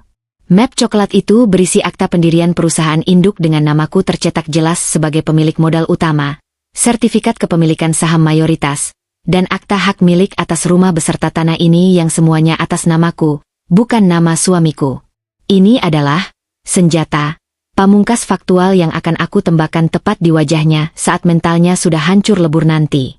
Aku berdiri di tengah ruang kerja itu, menatap pantulan diriku di kaca jendela yang gelap. Wanita penakut yang menangis beberapa jam lalu telah mati. Di sana, yang kulihat hanyalah sosok seorang istri yang bangkit dari abu pengkhianatan, siap memberikan pelajaran paling menyakitkan bagi pria yang berani meremehkan dan mencoba membunuhnya. Aku melirik jam tangan perak yang melingkar di pergelangan tanganku. Pukul 11 malam lebih 30 menit. Sebentar lagi. Waktu penghakiman itu sebentar lagi tiba. Aku melangkah keluar dari ruang kerja, bersiap menyambut kedatangan sang monster dengan sebuah senyuman kematian yang paling manis. Aku tidak akan lari. Aku akan berdiri di sini dan menunggunya dengan dada membusung. Mari kita lihat, siapa yang akan menjadi tumbal di rumah ini malam ini. Waktu di jam dinding kamarku terus berdetak tanpa ampun. Jarum panjangnya kini menunjuk tepat di angka 8, menandakan pukul 11 lebih 40 menit malam. Suasana di luar jendela semakin beringas. Hujan badai turun seolah langit sedang menumpahkan seluruh amarahnya ke atas bumi, disertai sambaran petir yang menyilaukan dan suara guntur yang menggetarkan kaca jendela kamarku. Aku berdiri mematung di tengah ruangan, membiarkan kegelapan malam yang tersisa meresap ke dalam pori-poriku. Jantungku berdetak dengan ritme yang sangat teratur. Tidak ada lagi kepanikan, tidak ada lagi ketakutan. Yang tersisa di dalam dadaku hanyalah rasa dingin yang membekukan, Sebuah tekad mutlak untuk menghancurkan pria yang telah berani merencanakan kematianku. Langkah kaki itu akhirnya terdengar. Terdengar berat, lambat, dan penuh perhitungan, menaiki anak tangga satu persatu dari arah ruang bawah tanah.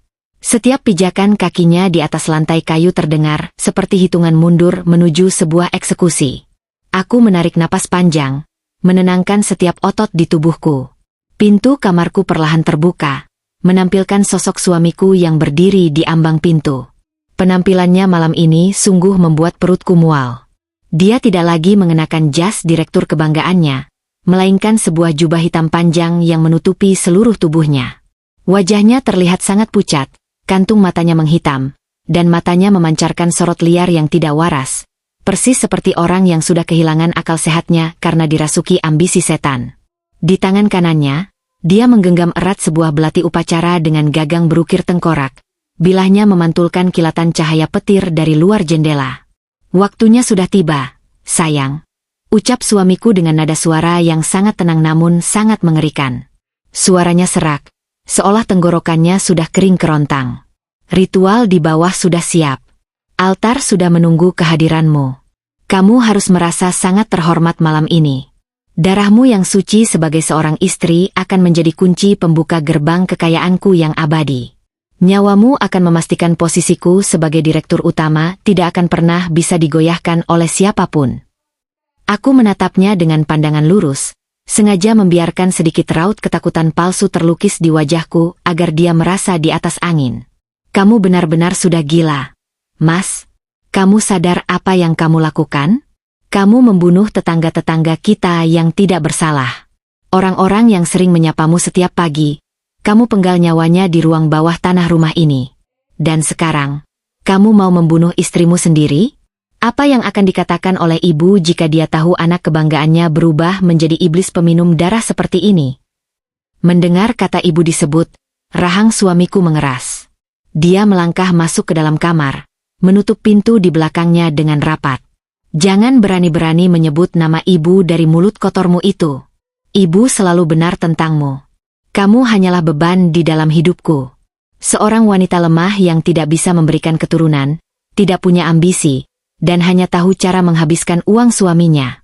Kamu pikir aku peduli dengan nyawa tetangga-tetangga rendahan itu? Mereka hanyalah sampah masyarakat, pion-pion kecil yang memang sudah sepantasnya dikorbankan untuk orang besar sepertiku. Aku adalah seorang direktur. Aku memiliki kekuasaan." Dia mengacungkan belatinya ke arah wajahku, ujungnya yang tajam hanya berjarak beberapa sentimeter dari mataku. Aku bisa mencium bau anyir darah kering dan kemenyan yang sangat pekat menguar dari jubah hitamnya. Bau kematian itu sangat menyengat, tetapi aku tidak memalingkan wajahku sedikitpun. Aku menatap lurus ke dalam pupil matanya yang melebar karena euforia kesesatan. Aku hanya perlu mengulur waktu beberapa menit lagi. Mataku melirik sekilas ke arah jam dinding digital di atas meja nakas. Pukul 11:44. 60 detik lagi menuju kehancurannya. "Kamu pikir kekuasaan yang kamu banggakan itu nyata, Mas?" Tanyaku dengan nada suara yang perlahan berubah menjadi lebih dingin, membuang topeng ketakutanku sedikit demi sedikit.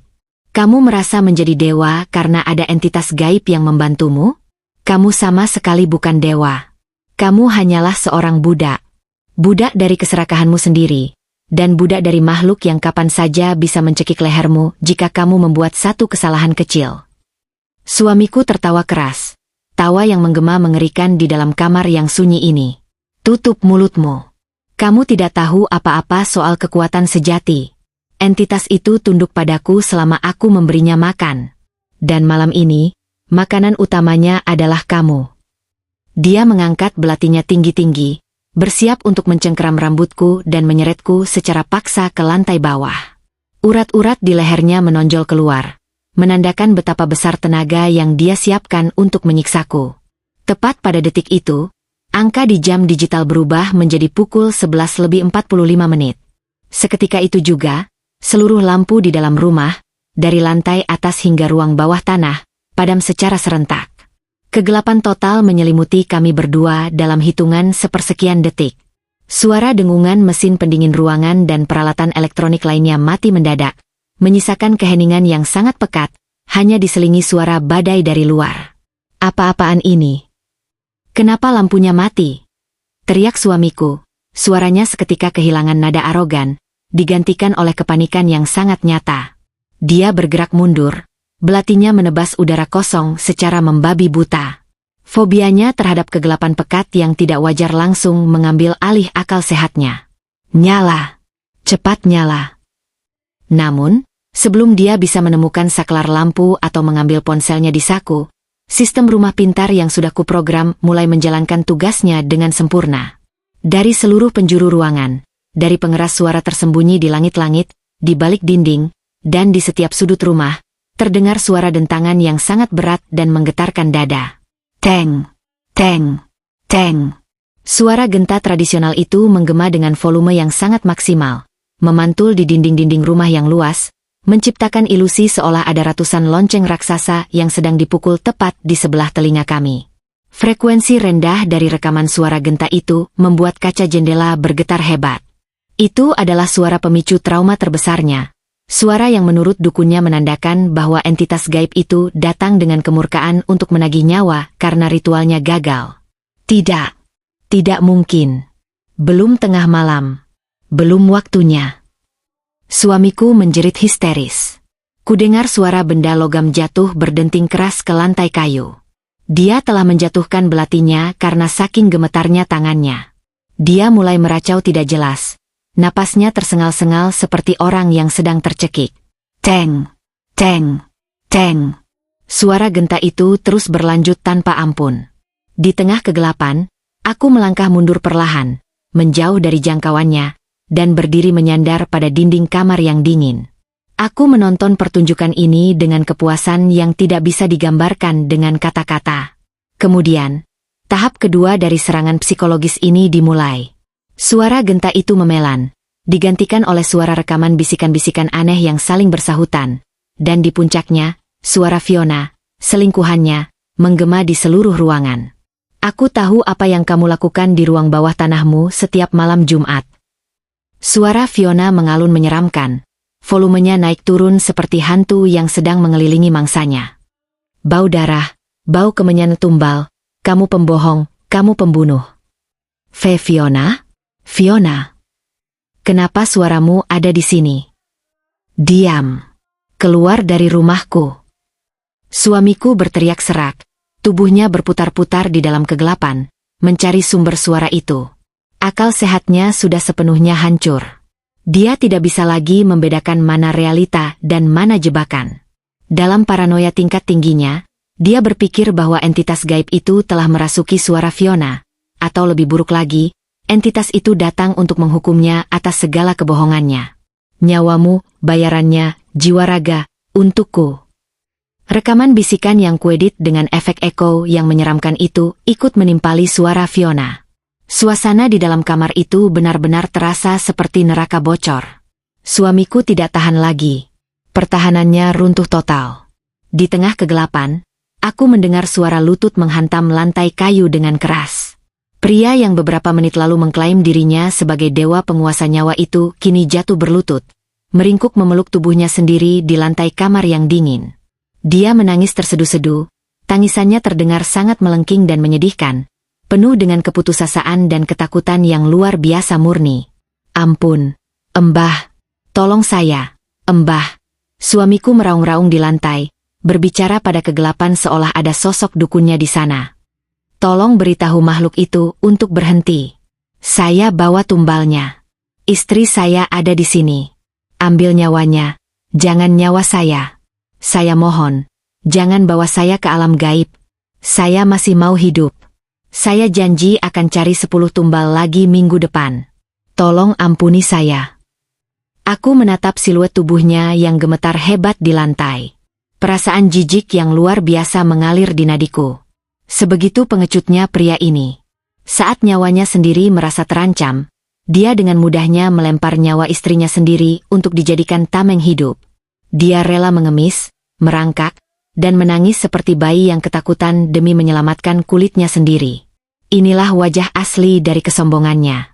Di balik jas mahal dan jabatan direktur operasionalnya, Dia hanyalah seorang pengecut rendahan yang jiwanya sudah lama membusuk. Suara genta itu kembali berbunyi dengan keras, disusul oleh suara gemuruh petir dari luar yang seakan mengamingkan penderitaannya. Suamiku beringsut mundur, merayap di lantai seperti cacing yang kepanasan, mencoba mencari sudut ruangan untuk bersembunyi. Dia menutup kedua telinganya dengan tangan, membenamkan wajahnya ke lantai, dan terus menggumamkan doa-doa keselamatan yang tidak pernah dia amalkan sebelumnya. Tubuhnya basah oleh keringat dingin, dan bau pesing mulai tercium samar di udara, menandakan bahwa sang direktur utama telah mengompol di celananya sendiri karena saking takutnya. Serangan psikologis ini telah sukses besar. Mental lawan telah hancur berkeping-keping, rata dengan tanah, dan tidak akan pernah bisa kembali utuh. Sekarang, saatnya untuk menghancurkan realitas kehidupannya dengan fakta-fakta yang tak terbantahkan. Setelah membiarkan suamiku tersiksa dalam kegelapan dan teror halusinasi selama 15 menit penuh, aku mengeluarkan ponsel satelit dari saku piyamaku. Dengan satu sentuhan ringan pada layar, aku mematikan program darurat sistem rumah pintar. Seketika itu juga, suara genta yang menggelegar dan bisikan-bisikan mengerikan itu berhenti total. Keheningan kembali menyelimuti kamar ini secara dramatis. Beberapa detik kemudian, seluruh lampu utama di dalam rumah menyala kembali dengan terang benderang, menyilaukan mata yang sudah terbiasa dengan kegelapan. Aku menyipitkan mata sesaat, lalu menunduk menatap ke arah lantai. Di sudut kamar, tepat di dekat lemari pakaianku, suamiku tergeletak meringkuk dalam posisi janin. Kedua tangannya masih menutupi telinganya rapat-rapat. Jubah hitam kebesarannya kotor oleh debu lantai, dan di bagian bawah celananya terdapat noda basah yang sangat jelas. Dia terlihat sangat menyedihkan, tidak ada sedikit pun sisa-sisa keangkuhan dari seorang petinggi perusahaan. Belati upacara miliknya tergeletak tak jauh dari kakiku. Aku berjalan perlahan, memungut belati itu, dan melemparkannya ke atas tempat tidur agar dia tidak bisa menjangkaunya lagi. "Bangun," kataku dengan suara yang sangat dingin dan datar, memecah keheningan kamar. Suamiku tersentak kaget. Dia membuka matanya perlahan, mengedip beberapa kali menahan silau lampu, dan menatap ke sekeliling ruangan dengan pandangan liar yang kebingungan. Dia melihat ke dinding, ke langit-langit, dan akhirnya menatapku yang berdiri menjulang di hadapannya dengan ekspresi tanpa emosi. Dia menyadari bahwa tidak ada entitas gaib di ruangan ini. Tidak ada hantu, tidak ada dukun, tidak ada kematian gaib yang menjemputnya. Hanya ada aku, istrinya, yang berdiri utuh dan tak tersentuh. Dibutuhkan beberapa detik bagi otaknya yang lamban untuk memproses apa yang baru saja terjadi. Saat dia mulai menyadari bahwa semua teror suara tadi hanyalah sebuah jebakan, wajahnya yang tadinya pucat pasi karena ketakutan kini berubah merah padam karena rasa malu dan amarah yang meledak-ledak. Dia merasa harga dirinya telah diinjak-injak sampai hancur berkeping-keping. Kamu yang merencanakan semua ini," teriaknya sambil berusaha berdiri. Kakinya masih gemetar sehingga dia harus berpegangan pada pinggiran lemari untuk menjaga keseimbangannya. "Beraninya kamu mempermainkanku dengan suara-suara murahan itu. Kamu pikir itu lucu? Hah? Kamu pikir mematikan saklar listrik bisa menyelamatkan nyawamu malam ini?" Dia mencoba melangkah maju untuk menyerangku.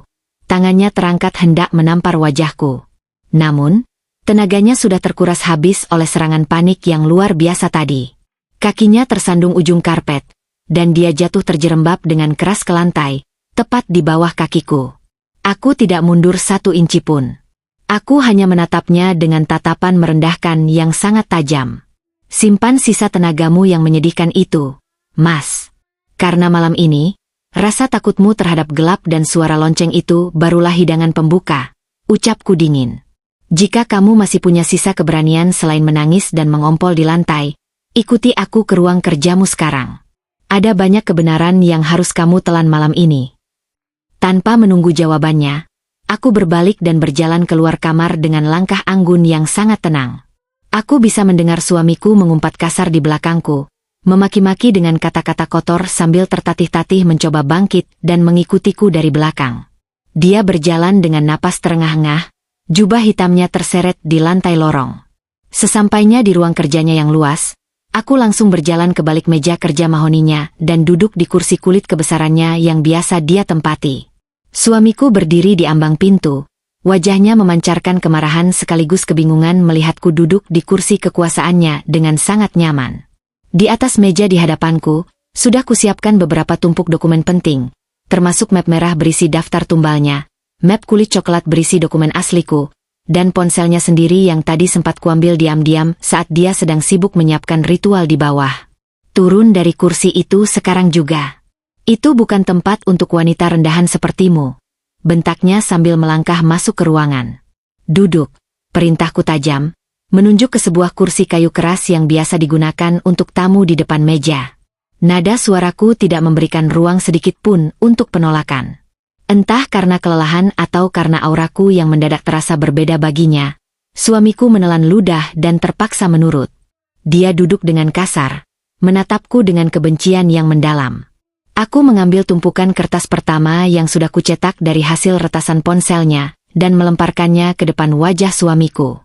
Kertas-kertas itu melayang dan jatuh berserakan di pangkuannya. "Coba jelaskan ini padaku, Tuan Direktur," kataku santai sambil melipat tangan di dada. "Bukti transfer puluhan juta rupiah setiap minggu ke rekening Fiona, sekretarismu. Ribuan pesan mesum yang sangat menjijikkan. Dan yang paling menarik, pesan ancaman dari selingkuhanmu itu yang meminta dibelikan apartemen agar dia tidak melaporkan kebiasaanmu membakar kemenyan dan membunuh tetangga kita ke polisi. Kamu ternyata bukan hanya seorang pembunuh yang bodoh, tapi kamu juga seorang laki-laki hidung belang yang diperas habis-habisan oleh perempuan murahan." Mata suamiku membelalak lebar melihat cetakan kertas-kertas itu. Tangannya gemetar memungut salah satu kertas berisi foto vulgarnya bersama Fiona. Dari mana kamu mendapatkan ini semua? Beraninya kamu menyadap ponselku. Ini pelanggaran privasi." Aku tertawa sinis mendengarnya. "Pelanggaran privasi? Kamu berencana membunuh dan menumbalkan nyawaku malam ini. Dan kamu berbicara soal pelanggaran privasi? Jangan melucu. Fiona tidak pernah mencintaimu, Mas. Dia hanya mencintai uangmu dan memanfaatkan kebodohanmu. Dan omong-omong soal uang." Aku mengambil ponsel suamiku yang tergeletak di meja dan menggesernya ke arahnya. "Silakan periksa saldo di aplikasi perbankanmu. Coba buka." Dengan tangan yang masih bergetar dan napas memburu, dia mengambil ponselnya dan membuka aplikasi M-Banking miliknya. Matanya tertuju pada layar selama beberapa detik. Tiba-tiba, wajahnya berubah menjadi sangat pucat. Jauh lebih pucat daripada saat dia ketakutan di kamar tadi. Apa ini? Kenapa aksesku ditolak? Kenapa semua rekeningku tertulis dibekukan? Kartu kreditku tidak bisa diakses. Dia terus memencet layar ponselnya dengan panik, membuka aplikasi bank lain, portofolio saham, semuanya. Hasilnya sama. Akses ditolak karena indikasi tindak kriminal tingkat tinggi. Apa yang sudah kamu lakukan, penyihir gila? Kembalikan uangku. Itu bukan uangmu, Mas. Itu adalah uang perusahaan yang kamu curi sedikit demi sedikit untuk membiayai gaya hidup elitis dan selingkuhanmu. Jawabku tenang. Aku kemudian mengambil sebuah amplop coklat berlogo resmi perusahaan tempatnya bekerja. Amplop itu baru saja dikirimkan oleh orang suruhan Bima melalui kurir kilat dan kutaruh di meja sebelum suamiku naik dari ruang bawah tanah. Aku mengeluarkan selembar surat dengan kop resmi dari Dewan Direksi, lengkap dengan cap basah dan tanda tangan asli. Aku menyerahkannya padanya. "Bacalah keras-keras agar telingamu sendiri mendengar kenyataan yang pahit ini," ujarku. Suamiku merebut surat itu dengan kasar. Matanya menyapu deretan kalimat formal yang tertulis di sana. Bibirnya bergetar saat dia membaca bagian kesimpulannya. Surat pemutusan hubungan kerja tidak hormat. Diberhentikan secara tidak hormat atas tuduhan penggelapan dana perusahaan yang masif dan pelanggaran etika profesional berat. Semua aset fasilitas ditarik malam ini juga. Kertas itu terlepas dari tangannya, melayang pelan dan mendarat di lantai. Dunia yang selama ini dia bangga-banggakan mulai runtuh menimpa kepalanya. "Tidak mungkin," gumamnya, menggelengkan kepalanya dengan kuat. "Dewan Direksi tidak bisa memecatku begitu saja tanpa rapat paripurna. Aku adalah pilar operasional mereka. Aku akan menuntut perusahaan ini besok pagi. Aku akan sewa pengacara paling mahal untuk menghancurkan mereka. Dan kamu Kamu akan kuusir dari rumahku malam ini juga tanpa membawa 1 sen pun. Dia kembali berteriak, mencoba membangun kembali sisa-sisa keangkuhannya yang sudah hancur lebur. Dia bangkit berdiri, menunjuk wajahku dengan jarinya. Rumah ini atas namaku. Semua aset tanah ini milikku. Kamu tidak punya hak apa-apa di sini. Keluar dari rumahku sekarang. Ini adalah momen puncak yang sudah aku tunggu-tunggu sejak 6 bulan yang lalu. Momen penghakiman di mana sang dewa palsu akan menyadari bahwa dia hanyalah debu di bawah telapak kakiku. Aku tidak marah. Aku tersenyum. Sebuah senyuman yang sangat lebar dan penuh dengan kemenangan telak. Aku meraih map kulit coklat terakhir di atas mejaku dan membukanya perlahan. Aku mengeluarkan sebuah dokumen tebal dengan lambang notaris negara yang sah. Kamu mau mengusirku dari rumah ini? Tanyaku dengan nada mengejek. Aku melemparkan dokumen sertifikat hak milik asli rumah ini tepat ke dadanya. Suamiku menangkapnya secara refleks. Coba baca baik-baik nama siapa yang tertera di sertifikat asli kepemilikan tanah dan bangunan rumah mewah ini. Mas, pintaku. Suamiku melihat ke arah dokumen itu. Matanya menyipit, lalu membelalak luar biasa besar seolah kedua bola matanya akan melompat keluar dari rongganya. Di sana, tertulis dengan sangat jelas dan sah secara hukum bahwa nama pemilik tunggal rumah ini adalah namaku, bukan namanya. Ini pasti palsu. Aku sendiri yang menandatangani akta jual belinya dengan Bu Ratna. Sangkalnya dengan suara yang mulai terdengar putus asa. Kamu menandatangani akta jual beli sebagai pihak perwakilan. Mas, bukan pemilik sah.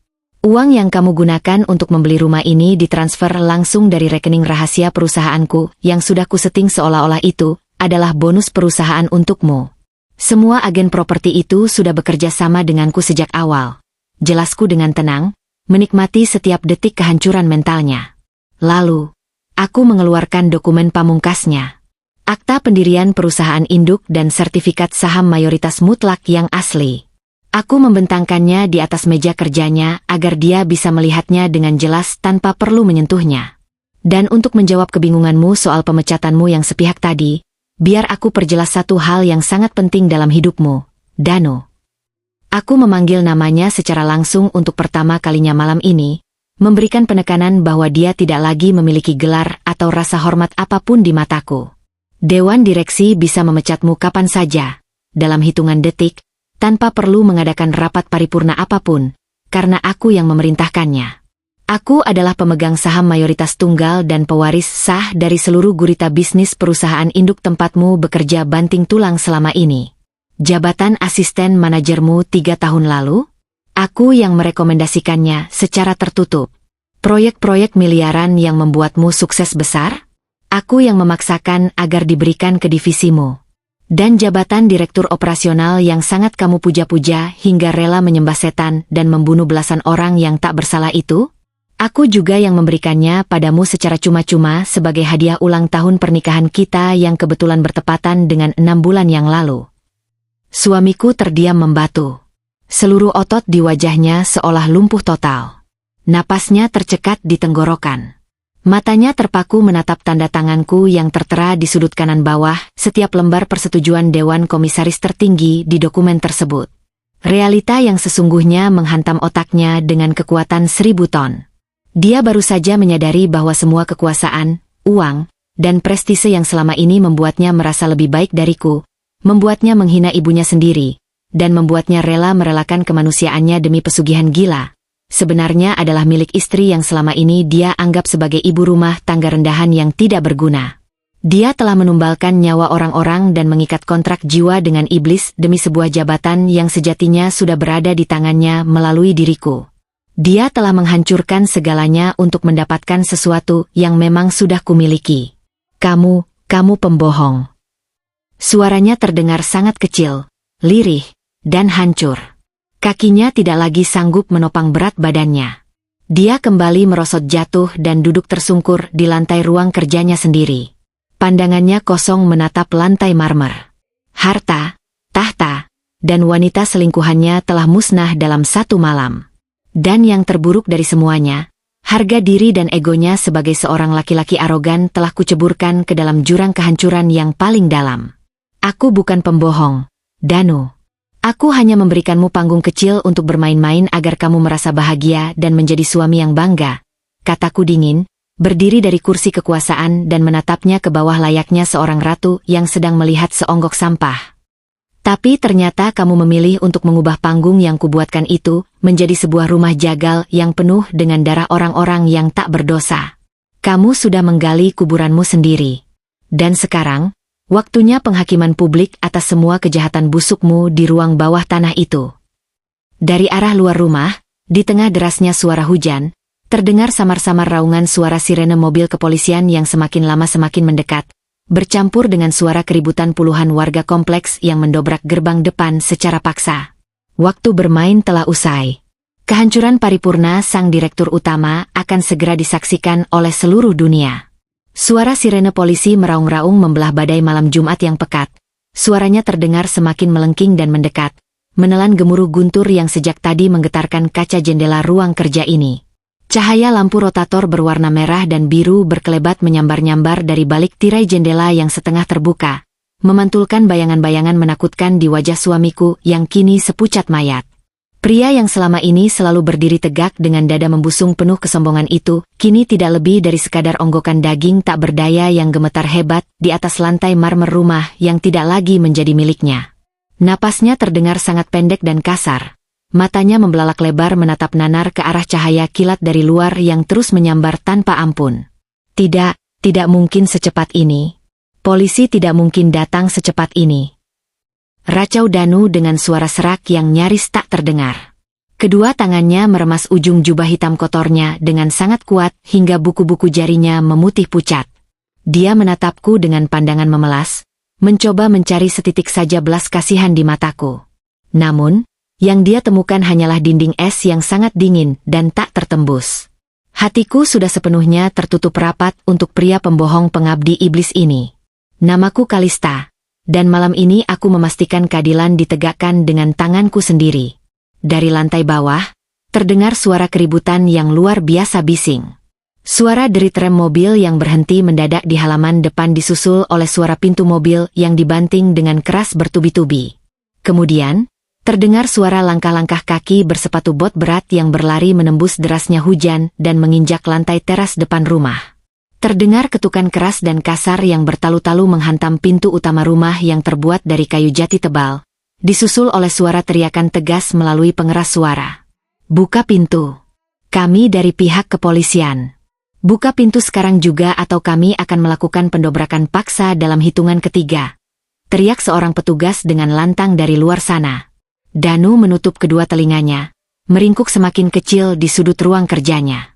Dia tidak berani bergerak 1 sentimeter pun. Aku mengabaikannya, berdiri dari kursi direktur dengan sangat tenang, lalu merapikan gaun tidurku yang sedikit kusut. Aku berjalan keluar dari ruang kerja, menuruni anak tangga satu persatu dengan langkah yang sangat anggun dan terukur, seolah aku sedang menuruni panggung pertunjukan teater di mana aku adalah sutradara utamanya. Suara ketukan di pintu bawah semakin beringas. Tepat saat aku mencapai anak tangga terakhir, terdengar suara benturan benda tumpul logam yang sangat keras menghantam gagang pintu. Pintu utama rumah mewah ini akhirnya jebol dan terbuka lebar. Angin badai bercampur tampias air hujan langsung menyapu masuk ke dalam ruang tamu, membasahi karpet persia mahal yang terhampar di atas lantai. Belasan petugas kepolisian berseragam lengkap dengan senjata laras panjang merangsek masuk dengan sigap, menyebar ke seluruh penjuru ruangan lantai bawah untuk mengamankan perimeter. Di belakang barisan polisi itu, masuklah Bima, asisten pribadiku yang paling setia.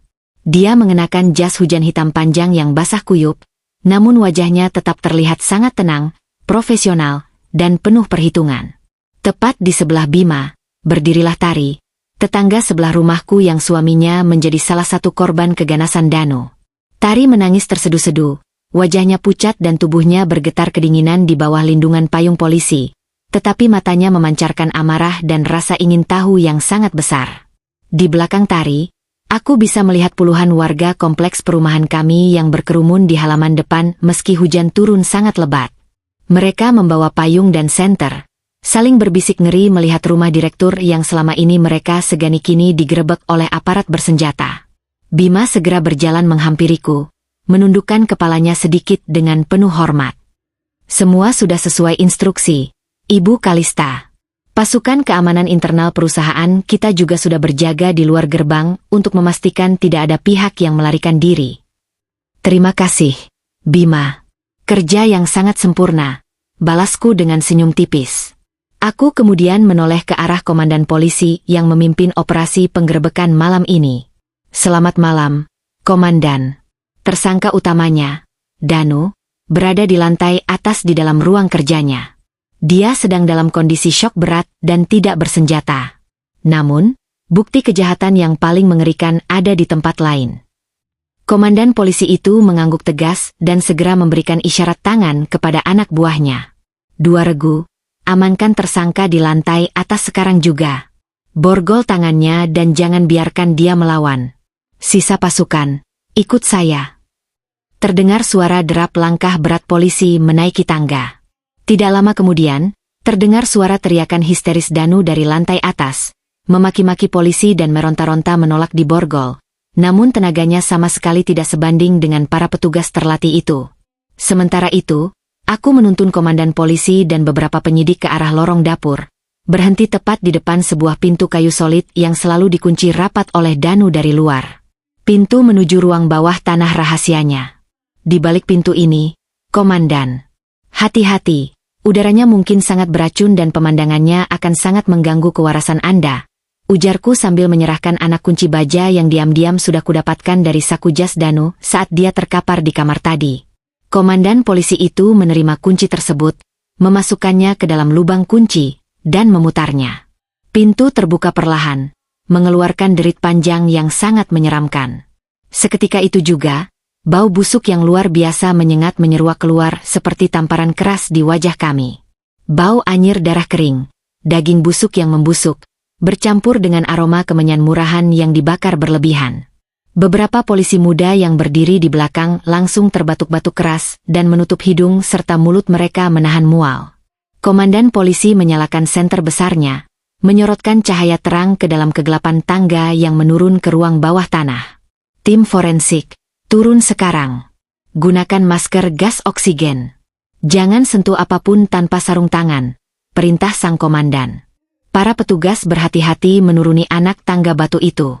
Hanya dalam hitungan menit, terdengar suara teriakan keterkejutan dari salah satu penyidik di bawah sana.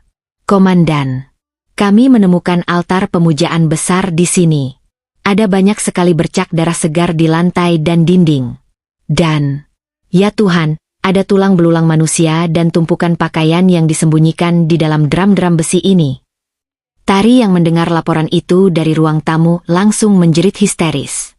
Tubuhnya ambruk ke lantai jika saja Bima tidak dengan sigap menahan bahunya. Tari menangis meraung-raung, memanggil-manggil nama suaminya dengan suara yang sangat menyayat hati. Suamiku. Kembalikan suamiku, Mas Danu Iblis. Apa salah suamiku padamu? Ratap Tari, air matanya membanjiri wajahnya yang putus asa. Di saat yang bersamaan, Danu diseret turun dari lantai atas oleh dua orang polisi berbadan tegap. Tangannya sudah diborgol kuat di belakang punggung. Wajahnya tertunduk lesu. Namun saat dia melihat Tari menangis histeris dan warga yang meneriakinya pembunuh dari luar pintu, dia tiba-tiba berontak kembali. Dia mengangkat wajahnya, menatap kerumunan itu dengan sisa-sisa arogansi busuknya. Aku direktur operasional. Kalian semua tidak punya hak menyeretku seperti binatang. Ini semua fitnah. Istriku yang merencanakan semua ini karena dia gila harta. Teriak Danu meludah ke arah lantai marmer. Namun, sebelum dia bisa berbicara lebih banyak omong kosong, dari arah pintu depan masuklah dua orang polisi lain yang menggiring seorang wanita dengan gaun merah ketat yang sangat mencolok. Wanita itu juga dalam keadaan diborgol, rambutnya berantakan, dan maskaranya luntur karena air mata. Itu adalah Fiona, sang selingkuhan sekaligus sekretaris pribadi Danu. Bima benar-benar menjalankan perintahku dengan presisi tinggi. Dia telah memastikan lintah darat itu dijemput paksa dari apartemennya malam ini juga. Melihat Fiona diseret masuk, mata Danu membelalak. Fiona yang menyadari keberadaan Danu langsung meronta dan berteriak memaki pria itu. Ini semua salahmu, Danu. Laki-laki bodoh. Aku sudah bilang berhenti melakukan ritual gila itu, tapi kamu terus melakukannya. Pak Polisi, saya hanya disuruh. Saya diancam. Dia yang membunuh orang-orang itu. Saya tidak tahu apa-apa. Fiona menangis palsu, mencoba menyelamatkan lehernya sendiri dengan mengkhianati pria yang baru kemarin dia panggil dengan sebutan sayang. Tutup mulutmu, perempuan murahan, bentak Danu dengan urat leher menonjol. Kamu yang terus memeras uangku. Kamu yang minta dibelikan apartemen mewah. Kamu ikut menikmati hasil darah orang-orang itu. Pertengkaran dua manusia busuk itu terdengar seperti musik terindah di telingaku. Mereka saling menggigit dan saling menghancurkan tepat di depanku. Namun, drama malam ini belum mencapai puncaknya. Sebuah mobil mewah berwarna hitam masuk menerobos halaman depan, dan dari dalamnya turunlah seorang wanita parubaya dengan payung besar, berjalan tergesa-gesa dengan wajah merah padam penuh amarah. Itu adalah ibu mertuaku. Entah siapa yang memberitahunya, mungkin salah satu tetangga yang memiliki kontaknya. Ibu mertuaku menerobos barisan polisi di pintu depan dengan gaya angkuhnya yang sangat khas. Dia mengenakan perhiasan emas berlapis-lapis di leher dan pergelangan tangannya. Saat dia melihat anak kesayangannya diborgol dan berlutut di lantai, dia menjerit marah dan langsung menunjuk wajahku dengan telunjuknya yang dipenuhi cincin batu permata. Apa-apaan ini, Kalista? Beraninya kamu memanggil polisi dan memborgol suamimu sendiri. Istri macam apa kamu ini? Anakku ini orang besar, direktur perusahaan raksasa. Beraninya kamu mempermalukannya di depan warga rendahan ini. Lepaskan borgol anakku sekarang juga. Teriak ibu mertuaku, suaranya melengking menyakitkan telinga. Aku tidak tersulut emosi sedikitpun. Aku berjalan mendekatinya dengan langkah pelan dan tenang, menatap lurus ke dalam matanya yang penuh kesombongan palsu. Anak ibu bukan lagi seorang direktur. Dan dia tidak akan pernah menjadi orang besar lagi. Anak kebanggaan ibu ini baru saja dipecat secara tidak hormat malam ini karena menggelapkan uang perusahaan triliunan rupiah. Ucapku dengan artikulasi yang sangat jelas agar seluruh ruangan mendengarnya. Dan yang lebih parah lagi, anak ibu ini adalah pembunuh berantai. Dia memotong leher belasan tetangga kita di ruang bawah tanah sana untuk dijadikan tumbal pesugihan agar posisinya aman. Ibu mertuaku terdiam. Wajahnya seketika pucat pasi. Dia menoleh ke arah Danu yang hanya menundukkan kepalanya dalam-dalam, tidak berani menatap mata ibunya.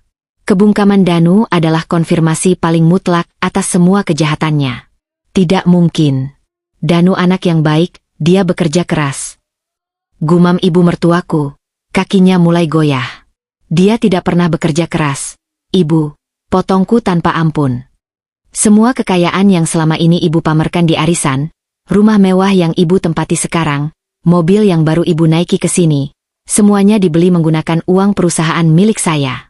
Ya, ibu tidak salah dengar. Perusahaan tempat Danu bekerja adalah milik ayah saya, dan saya adalah pemegang saham tunggalnya. Saya yang memberikan jabatan itu padanya, dan malam ini, saya merampas semuanya kembali hingga tidak tersisa 1 sen pun. Ibu mertuaku terkesiap, tubuhnya terhuyung ke belakang seolah baru saja ditinju di dada. Matanya menatapku dengan tatapan horor yang luar biasa.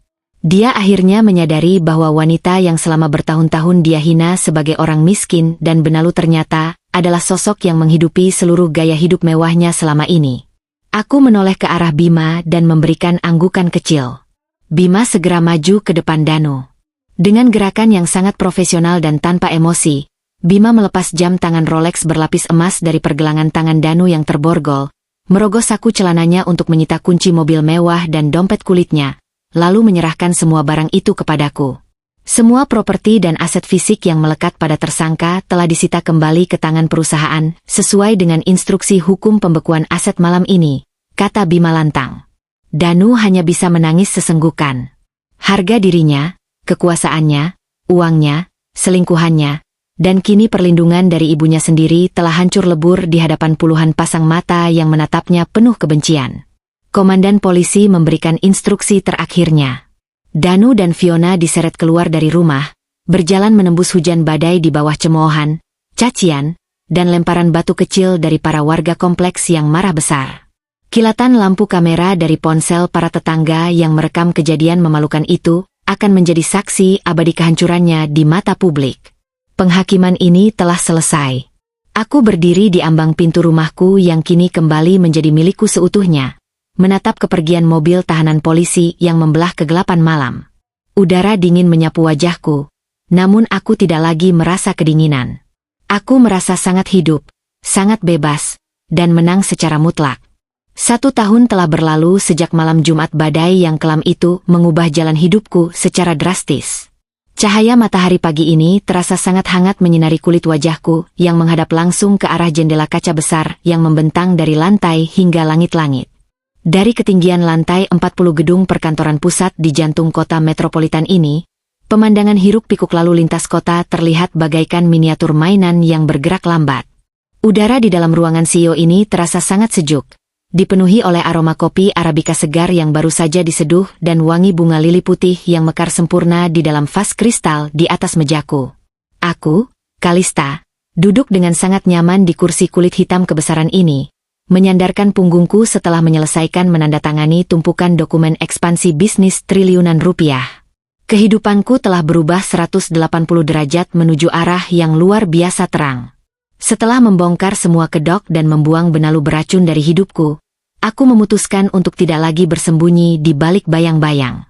Aku mengambil alih penuh kendali operasional perusahaan induk warisan mendiang ayahku.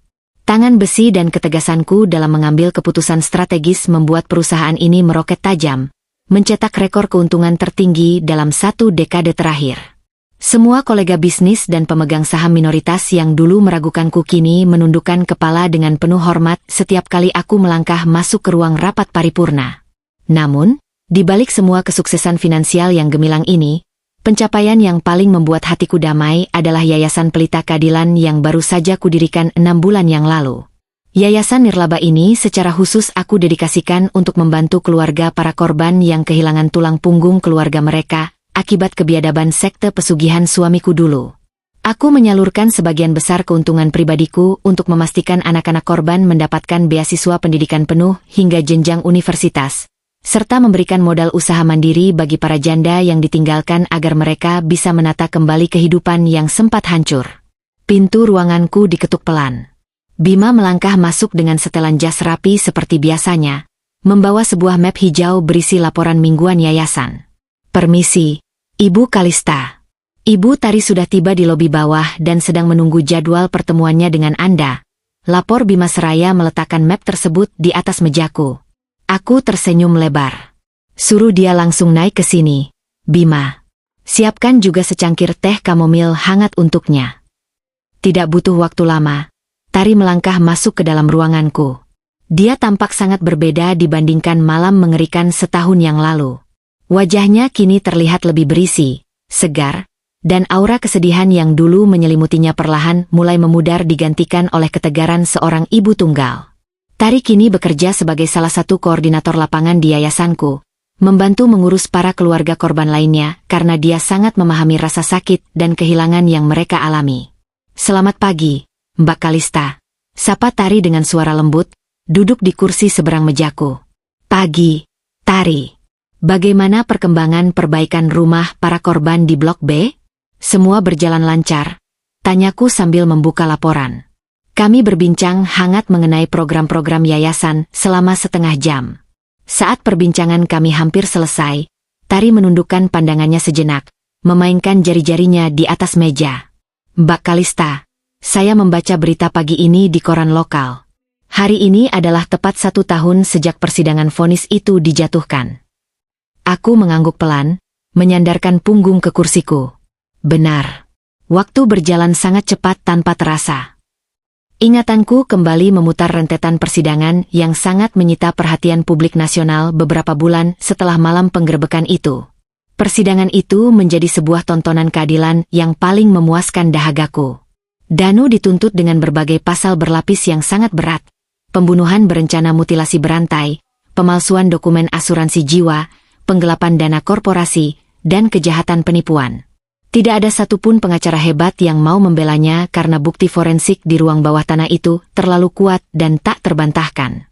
Vonis hakim sangat bulat dan mutlak, hukuman penjara seumur hidup dengan isolasi keamanan tingkat tinggi, tanpa ada sedikit pun kemungkinan mendapatkan remisi atau pengurangan hukuman apapun. Fiona, Sang lintah darat licik yang mencoba menyelamatkan diri, juga tidak luput dari jerat hukum karma. Dia divonis 15 tahun penjara karena terbukti secara sah ikut menikmati aliran dana hasil kejahatan dan ikut serta menutupi fakta pembunuhan tersebut. Kabar terakhir yang kudengar dari Bima, Fiona menjadi bulan-bulanan para narapidana wanita senior di penjara khusus wanita. Wajah cantiknya yang dulu dia banggakan untuk memeras laki-laki hidung belang kini penuh dengan bekas luka cakaran dan sayatan pisau akibat sering terlibat perkelahian brutal di dalam sel tahanan demi memperebutkan jatah makanan. Nasib ibu mertuaku tidak kalah menyedihkannya. Setelah pembekuan aset dilakukan, seluruh rumah mewahnya, mobil, dan rekening tabungan yang asalnya dari uangku disita kembali oleh bank dalam hitungan minggu. Dari seorang nyonya besar yang selalu mengenakan perhiasan emas berlapis dan memandang rendah orang miskin, dia jatuh miskin dalam sekejap mata. Keluarganya yang lain memutuskan hubungan dengannya karena merasa sangat malu memiliki kerabat seorang ibu dari pembunuh berantai. Kini, kudengar dia tinggal sebatang kara di sebuah kamar kos petak yang sempit dan bocor di pinggiran kota yang kumuh. Dia menghabiskan hari-harinya berjualan gorengan di pinggir jalan dengan tubuh yang bungkuk dan batuk-batuk parah, menahan hinaan dan cibiran dari para tetangganya yang mengetahui masa lalunya. Semua kesombongannya telah dibayar lunas dengan kemiskinan dan penderitaan di masa tuanya. Namun, karma yang paling epik dan mengerikan jelas menimpa Danu, sang mantan direktur yang memuja iblis demi kekuasaan. Bima terus memberikanku pembaruan informasi dari kepala sipir penjara tempat Danu ditahan. Danu ditempatkan di sebuah sel isolasi bawah tanah khusus yang sangat sempit, lembab, dan minim cahaya. Hukuman fisik berupa kurungan seumur hidup ternyata belum seberapa dibandingkan dengan siksaan psikologis yang mengerikan yang menggerogoti kewarasannya setiap hari. Fobia akutnya terhadap kegelapan kini menjadi teman seumur hidupnya. Kepala sipir menceritakan bahwa Danu telah kehilangan akal sehatnya secara total. Tubuhnya yang dulu tegap dan terawat kini kurus kering tinggal tulang berbalut kulit yang penuh dengan luka borok, karena dia sering menggaruk tubuhnya sendiri dengan kasar akibat halusinasi. Setiap malam tiba, terutama saat malam Jumat Kliwon, seluruh blok penjara isolasi itu akan selalu dibuat merinding oleh suara jeritan histeris dan raungan ketakutan Danu yang menggema tiada henti dari balik jeruji besi. Di dalam otaknya yang sudah rusak parah, Danu masih meyakini dengan sangat kuat bahwa entitas gaib yang dulu dia sembah benar-benar datang ke dalam selnya setiap malam Jumat untuk menagih nyawa, karena dia gagal menyerahkan tubuhku sebagai tumbal pamungkas. Dia selalu berteriak, mengemis ampun, dan memukul-mukul kepalanya sendiri ke dinding sel yang keras hingga berdarah-darah saat mendengar suara halusinasi genta tradisional yang berbunyi di dalam kepalanya. Dia tidak bisa tidur tenang barang sedetik pun. Selalu dihantui oleh bayangan wajah-wajah tetangga yang telah dia penggal di masa lalu. Penjara itu bukanlah akhir dari penderitaannya, melainkan justru menjadi awal mula dari neraka abadi di dunia nyata baginya.